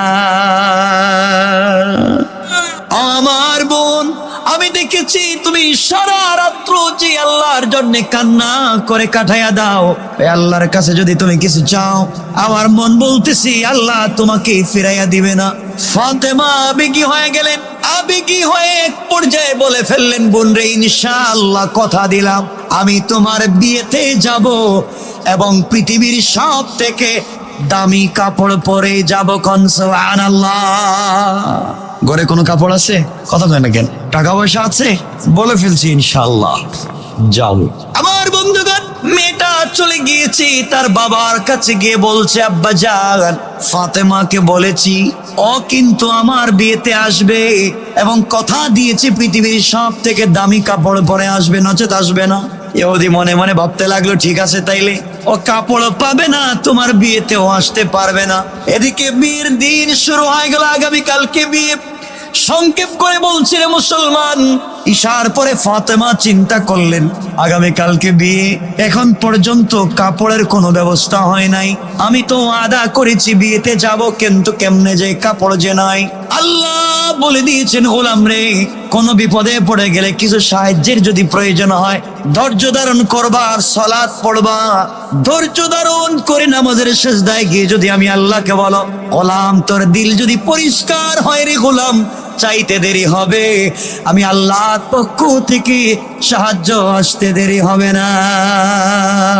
হযরতে ফাতেমা গভীর রজনীতে জায়নামাজ বিছায়া আল্লাহকে ডাক দিয়া বলছেন, আল্লাহ তাআলা, আমি সারাদিন টেনশনে থাকি, দিন শেষ হয় না কেন, দিন শেষ হয় না কেন, রাত্র হয়ে গেলে তোমার সঙ্গে একা একা কথা বলতে চাই আল্লাহ।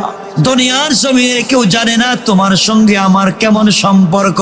সারাদিন না খেয়ে রোজা রাখি, রাত্র বেলাও ঘরে কোনোদিন খাবার থাকে না, এরপরেও গভীর রজনীতে সিজদায় পড়ে যখন আমি যাই তোমার কাছে কিছু চাই, নামাজের ভিতরে আমি ফাতেমা যখন সূরা ফাতিহা তিলাওয়াত করি, ওগো মুনিব, ওগো আল্লাহ, তুমি তো আমার প্রত্যেকটা আয়াতের সঙ্গে এমন সুন্দর করে তুমি জবাব দাও যেন তোমার কণ্ঠের আওয়াজ আমি ফাতেমা আমার কানে শুনি। আয় আল্লাহ তাআলা, এই জন্যে আমি তোমার প্রেমে তো পাগল হয়ে আছি। দিন হয়ে গেলে চিন্তা করি রাত্র আসে না কেন, যত তাড়াতাড়ি রাত্র আসবে তত তাড়াতাড়ি তোমার সঙ্গে কথা বলবো।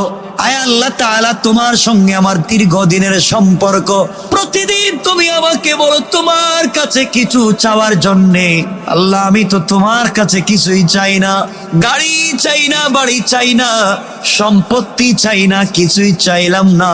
আজকে তোমার কাছে আমি ফাতেমা একটা জিনিস চাইবো। আয় আল্লাহ তাআলা, ওই জিনিস আমার সৌন্দর্যের জন্য না, আমার জৈবিক চাহিদা পূরণের জন্য না, আমাকে সুন্দর লাগবার জন্য না। আয় আল্লাহ, তোমার কাছে একটা জিনিস চাইবো, ওই জিনিস তুমি আমাকে দিবা। আমার বাবা দ্বীনের দাওয়াত নিয়ে পাবলিকের কাছে যায়, কালিমার দাওয়াত নিয়ে বাহিরে যায়, কিন্তু আমি দ্বীনের দাওয়াত নিয়ে যেতে পারি না মেয়ে হওয়ার কারণে। বাবার সঙ্গে কালিমার দাওয়াতে বাহিরে যেতে পারি না। আজ আমি তোমার কাছে একটা কাপড়ের আবদার করলাম, তুমি আমাকে একটা কাপড় দেবা। আগামী কালকে ইহুদির মেয়ের বিয়েতে যাব। এই কাপড় আমার সৌন্দর্যের জন্য না, আমার চাহিদা পূরণের জন্য না, আমার জৈবিক চাহিদার জন্য না। এত সুন্দর একটা কাপড় তুমি আমাকে দিবা, যে কাপড় পরে ইহুদির মেয়ের বিয়েতে গেলে যারা আমার কাপড়ের দিকে তাকাবে, ওরা তাকায়া যেন কালিমা পড়ে মুসলমান হয়ে যায়। আয় আল্লাহ তাআলা, তোমার কাছে আমি এমন একটা জিনিস চেয়ে বসলাম, তুমি যদি না দাও, দীর্ঘদিন থেকে তোমার সঙ্গে আমার সম্পর্ক কিছুই চাইলাম না, আজ মাত্র একটা কাপড়ের আবদার করলাম, ওইটাও যদি তুমি আমাকে ফিরিয়ে দাও, তাহলে কিসের প্রেম, কিসের সম্পর্ক আর কিসের ভালোবাসা? তুমি না বলো আমাদের জন্য পাগল, আমিও তো তোমার জন্য পাগল, কিন্তু এমন সম্পর্ক কিছু চাইলে যদি দেয় না। আয় আল্লাহ তাআলা, জানি তুমি আমার কথা শুনতেছো, কালকে আমি বিয়েতে যাব। মুনিব, তুমি আমাকে কাপড়ের ব্যবস্থা করে দাও। তোমার বন্ধু বিশ্ব নবীর তো টাকা নাই, পয়সা নাই, তুমি আমাকে ব্যবস্থা করে দাও।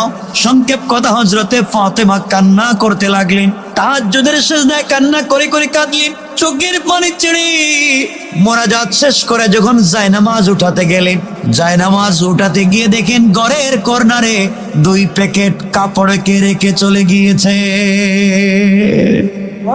হযরতে ফাতেমা কাপড়ের প্যাকেট 2টা হাতে নিলেন, নিয়ে দেখেন একটা কাপড়ের ভিতরে একটা সালোয়ার, একটা কামিজ, আর একটা প্যাকেটের ভিতরে একটা ওড়না। 3টা কাপড় হাতে নিলেন, আশ্চর্য হয়ে গেলেন, ঘরের ভিতরে কাউকে আসতে দেখলাম না। কে আসলো? এত সুন্দর প্যাকেট রেখে গেল, এটা দুনিয়ার কোনো প্যাকেট তো মনে হয় না। হযরতে ফাতেমা যখন প্যাকেটের মুখ খুলে দিয়েছে, খুলতে দেরি হয়েছে, জান্নাতুল ফিরদাউসের মেশকে আম্বরের ঘ্রাণ বের হওয়া শুরু হয়ে গেছে। প্যাকেট দুটা হাতে নিলেন, দৌড়ায়া বাবার কাছে চলে গেলেন। আব্বাজানকে জড়ায়া ধরে বলছেন, আব্বাজান আমি আশ্চর্য বাবা, তাহাজ্জুদের নামাজে ছিলাম, আল্লাহর কাছে একটা কাপড়ের আবদার করেছি, মোনাজাত শেষ করে দেখি কে ঘরের ভিতরে কাপড় রেখে গেল, চিনি না জানি না। বিশ্বনবী কাপড়গুলো হাতে নিলেন, কাপড় খুললেন, এগুলো তো দুনিয়ার কোনো কাপড় বলে মনে হয় না। জিবরিল আমিন হাজির হয়ে গেলেন, আমার নবীকে কানে কানে বলে দিয়েছে, পয়গম্বরে আরবি আপনি জানেন না আপনার মেয়েটা আল্লাহর সঙ্গে কেমন সম্পর্ক করেছে, আজকে আল্লাহর কাছে একটা কাপড়ের আবদার করেছে, আল্লাহ খুশি হয়ে ভালোবেসে জান্নাতুল ফিরদাউস থেকে আমার মাধ্যমে কাপড় পৌঁছায়া দিয়েছে। ওগো বিশ্ব নবী, এই কাপড় ফাতেমাকে দিয়ে বলবেন বিয়েতে যাওয়ার জন্য পরে, দুনিয়ার কোন মার্কেটের কাপড় না। বিশ্ব নবী মেয়েকে জড়ায় কাঁদলেন আর বললেন, মারে ঘরের ভিতরে সপ্তাহের পর সপ্তাহ খাবার থাকে না, আমি বাবা কোনদিন তোমাকে নতুন জামা কিনে দিতে পারি নাই, কিন্তু মা তুমি আল্লাহর সঙ্গে এমন কি সম্পর্ক করে ফেলেছো, কথা বলতে দেরি হয়েছে, কোটি কোটি মাইল দূর থেকে আল্লাহ তোমার জন্য কাপড় পাঠায়া দিতে দেরি করে না। মারে আগামী কালকে ওই কাপড় পরে তুমি ইহুদির মেয়ের বিয়েতে যাইবা, কিন্তু পর্দার সাথে যাইও না মা। আমার বন্ধুগণ, জান্নাতের পোশাক মেয়েদের হবে 3টা সালোয়ার কামিজ আর ওড়না, লম্বা করা যাবে না। শুনেন, জান্নাতের সালোয়ার কামিজের দাম কত হবে বলবার টাইম নাই, সময় নাই। আপনাদের দুনিয়ার কাপড় পাকি ড্রেস আর লেহেঙ্গা 2-2.5 লাখ 3 লাখ টাকায় তো পাগল। দুনিয়ায় যদি আমার মায়েরা আমার বোনেরা পর্দা করতে পারে, বাবার খিদমত মায়ের খিদমত স্বামীর খিদমত করতে পারে, সতীত্বের হেফাজত করতে পারে, স্বামীর আমানত রক্ষা করতে পারে, আল্লাহ বলেছেন বান্দির দৌল জান্নাতে আসলে তোমাদেরকে আমি একটা ওড়না দিব ইউজ করার জন্য, মাথায় দেওয়ার জন্য। এই ওড়নার দাম কত হবে আপনি বলার মতো সময় নাই, টাইম নাই, কিন্তু ওড়নার মধ্যে যে গ্লাস লাগানো থাকবে, পুঁতি লাগানো থাকবে, পাথর লাগানো থাকবে, এক একটা ওড়নায় যতগুলা পাথর থাকবে, একটা পাথরের দাম শুনেন, আল্লাহ বলছেন গোলামের দল একটা পাল্লার মধ্যে তুমি এক সাইডে পৃথিবীর সকল জমি উঠাইয়া দাও, হবে না, এরপরে তুমি আসমান উঠাইয়া দাও, আসমান জমিনের মধ্যখানে যত সম্পদ আছে সব তুমি ওই পাল্লার ভিতরে উঠাইয়া দাও, 1 আসমান 2 আসমান করে ভেঙ্গে ভেঙ্গে ঢুকাইয়া দাও, খনিজ সম্পদ যত আছে সব ওই পাল্লার ভিতরে দাও, এরপরে আরশ কুরসি লৌহ কলম ভেঙ্গে ওখানে ঢুকাইয়া দাও, জান্নাত আর জাহান্নাম এনে ওই পাল্লার ভিতরে উঠাইয়া দাও, আর আরেক পাল্লায় মহিলাদেরকে জান্নাতি আমি আল্লাহ যে ওড়না দেব, ওই ওড়নার একটা পাথর একটা পুঁতি উঠায়া দাও, আমি আল্লাহ ঘোষণা করে দিলাম বান্দির দল ওই পাল্লার মধ্যে জান্নাতি পাথরটা বাড়ি হয়ে যাবে। কত দাম! আমার মুসলমান ভাইরা, হযরতে ফাতেমা ওই চাদর মোড়া দেয়া সালোয়ার কামিজ পরে সকাল বেলা বাবার কাছ থেকে বিদায় নিয়ে চলতে লাগলেন। বান্ধবী ইহুদির মেয়ের বিয়েতে যাচ্ছেন। মনোযোগ দিয়ে শোনো ভাই, কি বলতে চাই। এদিকে ইহুদির মেয়েকে অর্নামেন্ট জুয়েলারি দিয়ে সাজায়া কোটি টাকার মালিক শিল্পপতি ইহুদির মেয়েরা এসে একটা ঘরের ভিতরে মেয়েটাকে নিয়ে সবাই বসে আছে, আনন্দ করতেছে। হযরতে ফাতেমা সবার পরে যখন ওই ঘরের ভিতরে ঢুকলেন, ঢুকতে দেরি হয়েছে, এই ঘরটা তার কাপড়ের আলোতে আলোকিত হয়ে যেতে দেরি হয় না। সবাই পাগল হয়ে জিজ্ঞেস করে, ফাতেমা এই কাপড় তুমি কোন মার্কেট থেকে কিনেছো, এত দাম এই কাপড় তোমাকে কে দিল? তোমার তো বাবার টাকা নাই, পয়সা নাই, কে তো দামি কাপড় তোমাকে দিল? মনোযোগ দিয়ে শোনেন, আল্লাহর সঙ্গে বন্ধুত্ব করেন। সবাই ডেকে ডেকে বলছে, ফাতেমা রে এবার ফাতেমা বললেন, কাপড়টা কিনে নিয়ে এসেছি। কোন মার্কেট থেকে কিনেছো? মহিলারা ধরে ফেলেছে। ফাতেমা বলো, প্রয়োজনে বাবার সম্পত্তি বিক্রি করব, স্বামীর সম্পত্তি, ভাইয়ের সম্পত্তি বিক্রি করব, এরপরেও তো এমন একটা কাপড় চাই। এবার ফাতেমা বলছেন, বোনেরা শোনো, তোমরা স্বামী, বাবা আর ভাই কেন, গোটা দুনিয়া যদি বিক্রি করে ফেলো, এরপরেও আমি ফাতেমার পরনে যে ওড়না রয়েছে ওই ওড়নার পাথরের দাম হবে না। মহিলারা তো জেলাস করে, কি বলতেছিস, এত দামি কাপড় কোন মার্কেট থেকে কিনেছি? এবার হযরতে ফাতেমা ডেকে ডেকে বলছেন, বোনেরা শোনো, আমি যে মার্কেট থেকে কাপড় কিনেছি, যে দোকান থেকে কাপড় কিনেছি, এই দোকান তোমরা চিনবা না, ওই মার্কেটও তোমরা চিনবা না, যে রাস্তা দিয়া ওই মার্কেটে যাওয়া যায় তোমরা ওই রাস্তাও চিনবা না। মেয়েরা ডেকে ডেকে বলছে, ফাতেমা, পৃথিবীর কোন মার্কেট আমরা চিনি না? সব মার্কেটই তো আমরা চিনি। আর বাংলাদেশের মা বোনেরা শুধু মার্কেট চিনে না, মার্কেটের ম্যানেজারের নাম্বারও থাকে, ঠিক না? এটা ভালো বুঝেন না, এদিকে কথা বলবো না আজকে। দেখবেন ওয়াইফ আর হাজবেন্ড মার্কেটে যায়, মার্কেটে গেলে একটা বাচ্চা ওইটা স্বামীর কোলে দিয়ে রেখে দেয়, স্বামীটা হ্যাঁ হ্যাঁ হ্যাঁ হ্যাঁ করতেছে, বউ একবারে প্যান্ট শার্ট পরা এবারে দারোগার মতো হাঁটতেছে রাস্তা দিয়ে। মার্কেটে গিয়ে ম্যানেজার, সালাম আলাইকুম, সালাম আলাইকুম, কোন কালারের কাপড় আপনার কাছে আছে আমাকে একটু দেন। স্বামী মনে মনে করে, জিন্দিগিতে তো আমার সালাম দেয় নাই, দোকানে গিয়ে ম্যানেজারকে সালাম দেয়, এমন আছে না নাই? আর কথা বলতে কি লজ্জা হচ্ছে আপনাদের? আপনাদের এলাকার কথা বলতেছেন, আপনাদের এলাকা খুব ভালো, মাশাআল্লাহ, খুব ভালো। আমার বন্ধুগণ, হযরতে ফাতেমা বলছেন, তোমরা মার্কেট চিনবা না, দোকানও চিনবা না, রাস্তাও চিনো না। মহিলারা বলে, কি বলো, কোন মার্কেট আমরা চিনি না? আমরা তো সব মার্কেট চিনি, নিউ মার্কেট থেকে লাগিয়ে যত মার্কেট আছে সব তো চিনি। কি বলছো তুমি? হযরত ফাতেমা বলছেন, বোন যাই বলো, এই যে মার্কেট চিনবা না। মহিলারা বলছে, ফাতেমা বলো তুমি রাস্তার মার্কেটের নাম বলো। এবার হযরতে ফাতেমা বলছেন, বোনেরা শোনো, আমি কি তোমাদেরকে মার্কেটের নাম বলবো? মহিলারা বলছে, মার্কেটের নাম বলো। ফাতেমা বলছেন, তাহলে শোনো, আমি যে দোকান থেকে কাপড় নিয়ে এসেছি ওই দোকানের নাম জান্নাতুল ফিরদাউস, মার্কেটের নাম জান্নাত। আর যে রাস্তা দিয়া মার্কেটে গিয়েছি ওই রাস্তার নাম আমার আলোচ্য আয়াত, ইহদিনাস সিরাতাল মুস্তাকিম। আল্লাহু আকবার। ও মহিলারা, সিরাতে মুস্তাকিম নামক রাস্তা দিয়া হেঁটে গিয়া জান্নাত নামক মার্কেটের ভিতরে ঢুকলে জান্নাতুল ফিরদাউস নামক যে দোকান আছে ওই দোকানে যদি যেতে পারো, আমার চাইতে আরো দামি দামি কাপড় পাইবা। সুবহানাল্লাহ, জোরে আওয়াজ করে বলেন। মহিলারা বলছে, ফাতেমা এটা কোন মার্কেটের নাম কইলে? জিন্দেগিতে নামই শুনি নাই, মার্কেটের নাম শুনি নাই, দোকানের নাম শুনি নাই, রাস্তার নামে শুনি নাই, এটা কোন জায়গায় পাওয়া যায়? এবার হযরতে ফাতেমা বললেন, বোনেরা শোনো, ওই দোকানে যে কেউ ঢুকতে পারে না, ভিআইপি লোক ছাড়া কেউ যেতে পারে না, ওই মার্কেটেও কেউ ঢুকবার পারমিশন নাই, ওই রাস্তা দিয়ে কেউ যেতে পারে না, রাস্তায় ব্যারিকেড দিয়ে রেখে দেওয়া হয়েছে, কেউ যাবে না। যেতে হলে স্মার্ট কার্ড লাগবে, আইডি কার্ড লাগবে। তোমার আইডেন্টি ক্রাইসিস, তোমার তো কোনো পরিচয় নাই, এই জন্য যেতে পারবা না।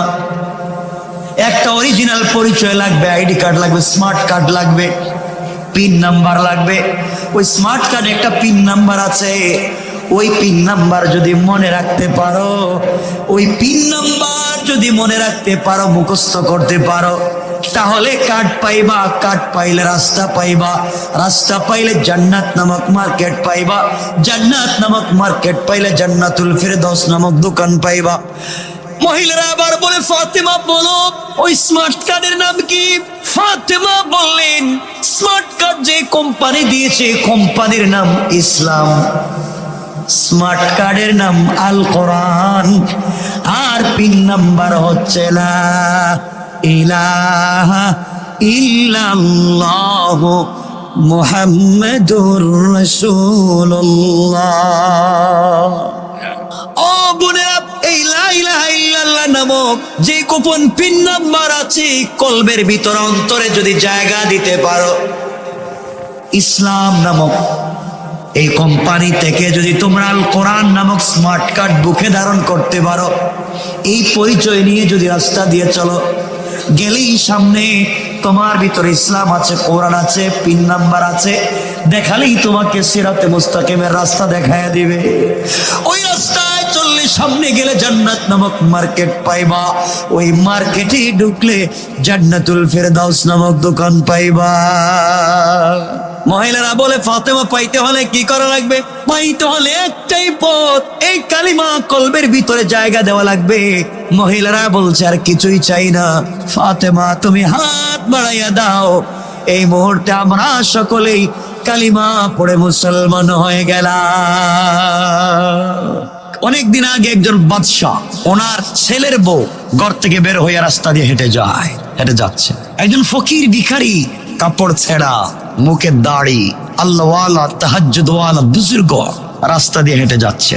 আসার পথে কাদামাটি ছিল রাস্তায়, পা পিছলে কিছু কাদা গিয়ে পড়ে গিয়েছে বাদশার ছেলের বউয়ের শরীরে। বেচারি তো চেঁচামেচে শুরু করছে, চিৎকার শুরু করছে। চিৎকার করবার কারণে এই মুরব্বী ভিখারি বলতেছেন, মা আমি দেখিনি, আমি তো পড়ে গিয়েছি, আর পড়ে যাওয়ার কারণে পা পিছলে হয়তো আপনার শরীরে পড়ে গিয়েছে কাদা, আমাকে মাফ করে দিয়ে। কিন্তু কে শুনে কার কথা? আমার বন্ধুগণ, কে শুনে কার কথা? স্ত্রীর চেঁচামেচি শুনে ওই স্ত্রীর স্বামী এসে কোনো কথা নাই বার্তা নাই, এই বৃদ্ধ লোকটাকে আচ্ছা মতো নাক মুখ দিয়ে থাপ্পড় শুরু করছে। তুমি কেন দেখো নাই? আসলে তো বেচারা তো মুরব্বী মানুষ, পা পিছলে পড়ে গিয়েছে, থাপ্পড় দিয়েছে। মুরব্বী কিছু বলতে পারে নাই, চোখের পানি ছেড়ে দিয়েছে। 3 দিন খায় নাই, হাতটা উপর দিকে ওঠে বলছে, বন্ধু আমি তো মসজিদে যেতে চাইছিলাম, আমি তো তোমার কদমে সেজদা করতে যাওয়ার পথে ভুলে পা পিছলে আমি পড়ে গিয়েছি, এজন্য আমাকে মারলো। স্ত্রীকে তার স্বামী ভালোবাসে, এই ভালোবাসার প্রতিদান দিতে সে তাকে তার সামনে সে আমাকে মারলো। তুমি কি আমাকে ভালোবাসো? ভালোবাসলে ভালোবাসার প্রতিদান দেখতে চায়। এই কথা বলার 1 মিনিট পরেই এই মেয়েটার স্বামী হঠাৎ করে পড়ে মারা গেল। বাদশা বের হয়ে দেখলেন ঘটনা তো খারাপ, আমার ছেলের বউ কাদামাটিতে ভরা, আমার ছেলে মরে পড়ে আছে, একজন ভিখারি দাঁড়িয়ে আছে, ব্যাপারটা কি? ভিখারি বলছে, দেখেন আপনার ছেলের বউকে আপনার ছেলে বড় ভালোবাসে, ভালোবাসার প্রতিদান দিতে আমাকে মারছে। আমারও একজন বন্ধু আছেন আমাকে ভালোবাসে, এই ভালোবাসার প্রতিদান দিতে গিয়া যে জান দিয়েছিল সেটা ফিরিয়ে নিয়ে গিয়েছে, সে যে জীবন দিয়েছিল সেটা ফিরিয়ে নিয়ে গিয়েছে। কিছু করার আছে কারো? কথা বলেন। এই জন্য আমার মুসলমান বন্ধুগণ গভীর মনোযোগ, এই দুনিয়ার জমিনে সবাইকে ইন্তেকাল করা লাগবে, কবরে যাওয়া লাগবে। কি নিয়ে আপনি কবরে যাবেন? কি নিয়ে আপনি আল্লাহর সামনে দাঁড়াবেন? আল্লাহ রব্বুল ইজ্জত ওয়াল জালাল ঘোষণা করেছেন, গোলাম রে দুনিয়ার জমিনে যত অপরাধ করিস না কেন, যত গুনার কাজ করিস না কেন, তুই যখন ভুল বুঝতে পেরে আমি আল্লাহ তোকে যদি দীর্ঘ হায়াত দিই, গোটা জিন্দেগি অপরাধ করে বেড়াস, ইন্তেকালের কয়েক মিনিট আগে, কয়েক মুহূর্ত আগে আমি আল্লাহর কাছে হাত উঠায়া জিন্দেগির গুনার জন্যে গোলাম তুই যদি মাফ চাস, আমি আল্লাহ কথা দিলাম রে গোলাম, কথা দিলাম তোমার গোটা জিন্দেগির গুনাহগুলোকে মাফ করে আমি আল্লাহ জান্নাতি বলে ফয়সালা করে দিতে আমি আল্লাহর 1 মিনিটও দেরি হবে না। আমার বন্ধুগণ, সে আল্লাহকে চিনেন? আমি বলতে চাই সবাইকে ইন্তেকাল করা লাগবে, কবরে যাওয়া লাগবে। আপনি কি নিয়ে কবরে যাবেন? আপনাকে কিছু বললেই আপনি বলেন ব্যস্ত, মসজিদে আসেন আপনি ব্যস্ত, নামাজের কথা বললে আপনি ব্যস্ত, দ্বীনের কথা শুনেন আপনি ব্যস্ত, যখনই ইসলামের কথা বলা যায় আপনি ব্যস্ত। আল্লাহর গোলাম আপনাদেরকে বলছে শোনেন, আপনি যতটুকুন ব্যস্ত নিজেকে বলেন, আল্লাহ রব্বুল ইজ্জত ওয়াল জালাল বলেছেন, গোলাম রে তুই যতটুকুন ব্যস্ত তোর চাইতে কোটি গুণ ব্যস্ত আজরাইল তোমাকে নিয়ে আজরাইল আরো বেশি ব্যস্ত। আপনি জানেন না কখন জানি আপনার কাছে আজরাইল চলে আসে, রূহটা বের করে নিয়ে চলে যায়। আপনার সুন্দর বডি মাটির মধ্যে পড়ে থাকবে, গাড়ির জায়গায় গাড়ি থাকবে, অন্য কোনো মানুষ এসে গাড়িটা ইউজ করবে, আপনার বাড়ির জায়গায় বাড়ি থাকবে, অন্য কেউ আপনার বেডরুমে এসে আপনার ঘুমানোর বিছানায় ঘুমাবে, সব ঠিক থাকবে। থাকবেন না শুধু আপনি যে কবরে যাচ্ছেন, ওই কবরের ভিতরে আপনি যদি ভালো থাকতে চান, শান্তিতে থাকতে চান, আল্লাহ এবং তার রাসূলের পথ ছাড়া বিকল্প কোনো রাস্তা নাই। আমার বন্ধুগণ, এই দুনিয়ার জমিনে আমরা বিশ্ব নবীকে ঠিক মতো ভালোবাসতে পারলাম না। যুবক, তোমাকে বলছে, তোমাকে কিছু বললেই তুমি বলো ব্যস্ত। এই দুনিয়ার জমিনে যুবকেরা মনোযোগ দিয়ে কথাগুলো শোনো, কি বলতে চাই। যে যার সঙ্গে প্রেম করে সে তার সঙ্গে একাকিত্বে নিবৃত্তে অন্ধকারে কথা বলতে চায়। যার সঙ্গে যার প্রেম, যার সঙ্গে যার সম্পর্ক, সে তার সম্পর্ক কাউকে বুঝতে দেয় না। সে বোঝাতে চায় আমি যাকে ভালোবাসি ও আমাকে ভালোবাসে, তার আর আমার সম্পর্ক কাউকে বুঝতে দেওয়া যায় না। এই জন্য যুবক যুবতীরা পার্কে গাছের কোনায় কর্নারে চিপায় চাপায় বসে থাকে। রাত্রবেলা মা বাবা যখন ঘুমিয়ে যায়, এই যুবক যুবতীরা টেলিফোনে কথা বলতে চায়, কারণ কাউকে বুঝাতে চায় না তাদের সম্পর্ক। ঠিক নেই? কথা বলেন। একজন আর একজনকে ভালোবাসে, তাদের পার্সোনালিটি বজায় রাখতে চায়, তাদের ব্যাপার কাউকে জানাতে চায় না। আল্লাহ রাব্বুল ইজ্জত ওয়াল জালাল বলেছেন, গোলাম রে, তুই তো প্রেমের সংজ্ঞা বুঝলে না। তুই আজকে যে মেয়েটার প্রেমে পাগল হয়ে রাত দিন ঘুমাস না, হয়তো তার শরীরের চামড়া সুন্দর এই জন্যে পাগল। গোলাম, তুই জানিস না ইন্তেকাল করলে 72 ঘন্টা যাবে না, এই মহিলার চামড়া গুলা খসে পড়ে যাবে, পোকায় ধরবে। হয়তো তার দাঁত সুন্দর, তার ঠোঁট সুন্দর, তুমি জানো না 72 ঘন্টা যাবে না, এর ভিতরে তার মুখ দিয়ে পোকা বের হবে, শরীর থেকে দুর্গন্ধ বের হবে। তুমি কার জন্য পাগল হয়েছ? যেই মেয়েটা দুনিয়ায় তোমাকে বলে যায় ইন্তেকাল করলে অন্য স্বামী গ্রহণ করে ফেলে, কবরের ভিতরে তোমার সঙ্গে থাকতে চায় না, কিয়ামতের দিন তোমাকে স্বামী হিসাবে পরিচয় দিতে চায় না। আল্লাহ বলছেন, গোলাম, এমন মানুষের প্রেমে পাগল হয়ে তুই জিন্দেগি কাটায়া দিলে, কিন্তু গোলাম তুই আমাকে চিনলি না। তুই যখন তোর বাবার পিঠে না পাক 1 ফোঁটা পানি ছিলে, ওই সময় আমি আল্লাহ তোকে বলে যাই নাই। তুই যখন তোর মায়ের পেটের ভিতরে ছিলে, পৃথিবীর কোন চিকিৎসা বিজ্ঞান মেডিকেল সায়েন্স খাবার দিতে পারে না, ওই সময় আমি আল্লাহ তোকে বলে যাই নাই। খাবারের ব্যবস্থা করেছি। দুনিয়ায় আসার পরে সবাই যখন তোকে নিয়ে পাগল হয়ে যায়, গোলাম, ওই সময় তোকে আমি বলে যাই নাই। কবরে রাখবার পরে সবাই যখন তোকে ভুলে যাবে, ওই সময়ও আমি আল্লাহ ভুলে যাব না। কিয়ামতের দিনে ভুলে যাব না। মিজানে তোকে আমি আল্লাহ ভুলে যাব না। গোলাম রে, তুই যদি আমার সঙ্গে সম্পর্ক করতে পারিস, দুনিয়ায় তোকে স্মরণ রাখবো, আর আখিরাতে স্মরণ করে বিনা হিসাবে জান্নাত দেওয়ার ফয়সালা করে দিলাম। আল্লাহকে চিনেন, আজকে তো আল্লাহকে চিনেন না। আল্লাহ বলছেন, গোলাম, তুই তো সম্পর্ক করবে আমার সঙ্গে, প্রেম কর তুই আমার সঙ্গে। আমার নবী আরশে আজিমে যাওয়ার আগে সিদরাতুল মুনতাহায় আছেন। জিবরিল আমিন ডেকে ডেকে বলছেন, ইয়া রাসূলুল্লাহ, ইয়া হাবিবাল্লাহ, আল্লাহর পয়গম্বর, আপনি ওখানে দাঁড়িয়ে থাকেন, আমি জিবরাইল চলে গেলাম।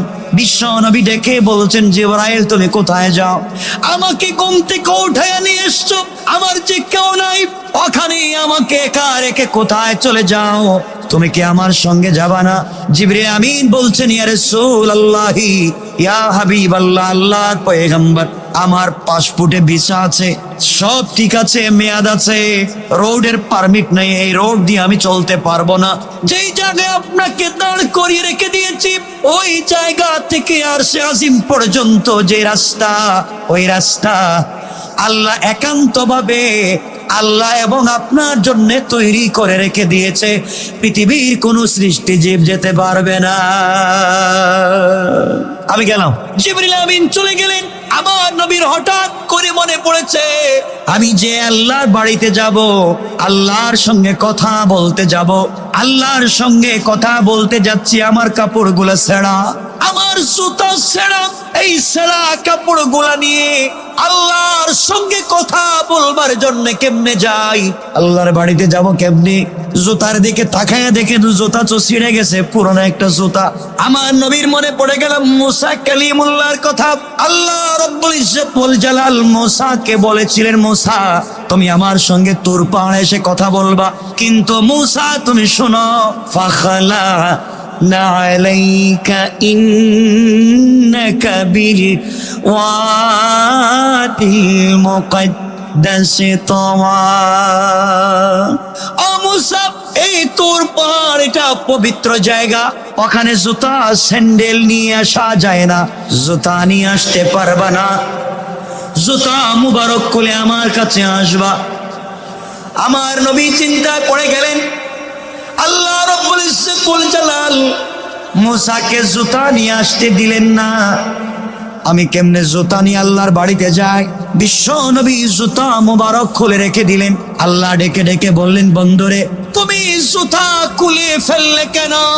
এই সারা জুতা তোমার পায়ে দাও, এই জুতা নিয়ে তুমি আরশে আজিমে আসবা। বন্ধুরে তোমার জুতার নিচে যেই দুলি কণাগুলা রয়েছে, আমি আল্লাহ এই ধুলি কোনার দ্বারা আমার আরশে আজিমকে সম্মানিত করতে চাই। কোন সুবহানাল্লাহ।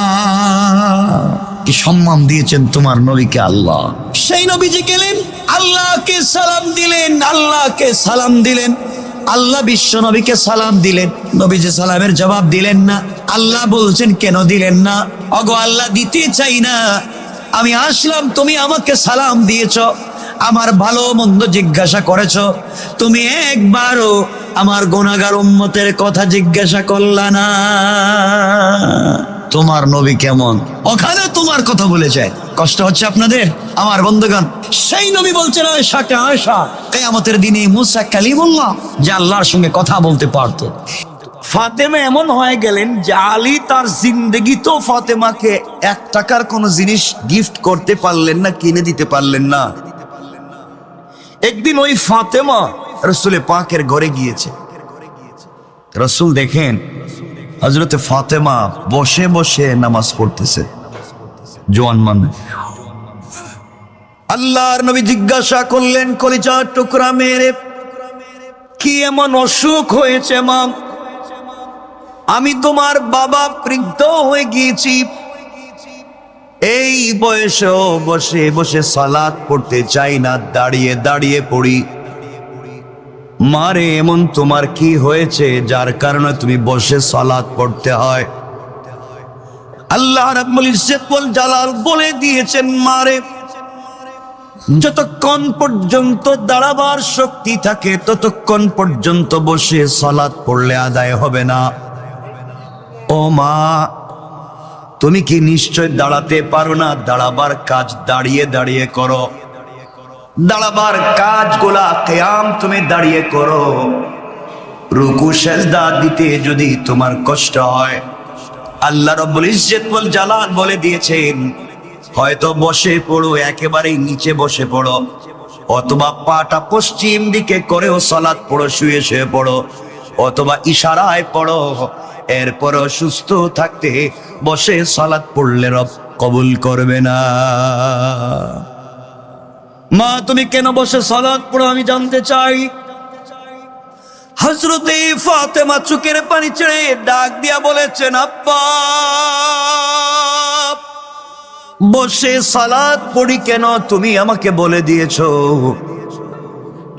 আমার কাছে জানতে চাও আমি মা তোমার বসে কেন সালাত পড়ি? বাবা, এই পৃথিবীতে স্বামীর ঘরে যেদিন চলে যাই, ওই দিন আপনি আমাকে জানিয়ে দিয়েছিলেন, ফাতেমা, আলীর হাতে তোমাকে উঠিয়ে দিয়েছি, কিয়ামত পর্যন্ত স্বামীর ব্যাপারে কোনো নালিশ যেন শুনতে না পারি। আপনি বলেছেন বাবা, আপনার কথা তো আমার শিরোধার্য মানতে হবে। ও বাবা, আজ পর্যন্ত তোমার কাছে আলীর ব্যাপারে কোনো কথা বলি নাই। মাসের পর মাস চলে যায়, চুলায় আগুন জ্বলে না, কোনোদিন তোমার কাছে এসে বলিনি, আব্বা, আমি যে খাই নাই, তোমার ঘরে কি খাবার আছে? বাবা, খাবার না পেয়েও গভীর রজনীতে সেজদায় পড়ে আল্লাহকে ডাক দিয়ে বলেছি, আল্লাহ, বাবা আমাকে আলীর হাতে উঠিয়ে দিয়েছে, কিয়ামত পর্যন্ত তার ব্যাপারে কোনো নালিশ না করতে নির্দেশ দিয়েছে। আল্লাহ সারা জিন্দেগি এভাবে কাটিয়ে দিতে চাই, খেয়ে না খেয়ে জীবন যৌবন শেষ করে দিতে চাই। আখেরাতে 1 মিনিটের জন্য আমি তোমাকে হারাতে চাই না। আব্বা, এই জন্য আজকে বসে বসে সালাত পড়লাম। আমার পরনে আপনি যে কাপড় দেখতে পান, তোমার মেয়ে ফাতেমার ঘরে এর চাইতে আর কোনো দ্বিতীয় কাপড় নাই। আল্লাহু আকবার বলেন। ও বাবা,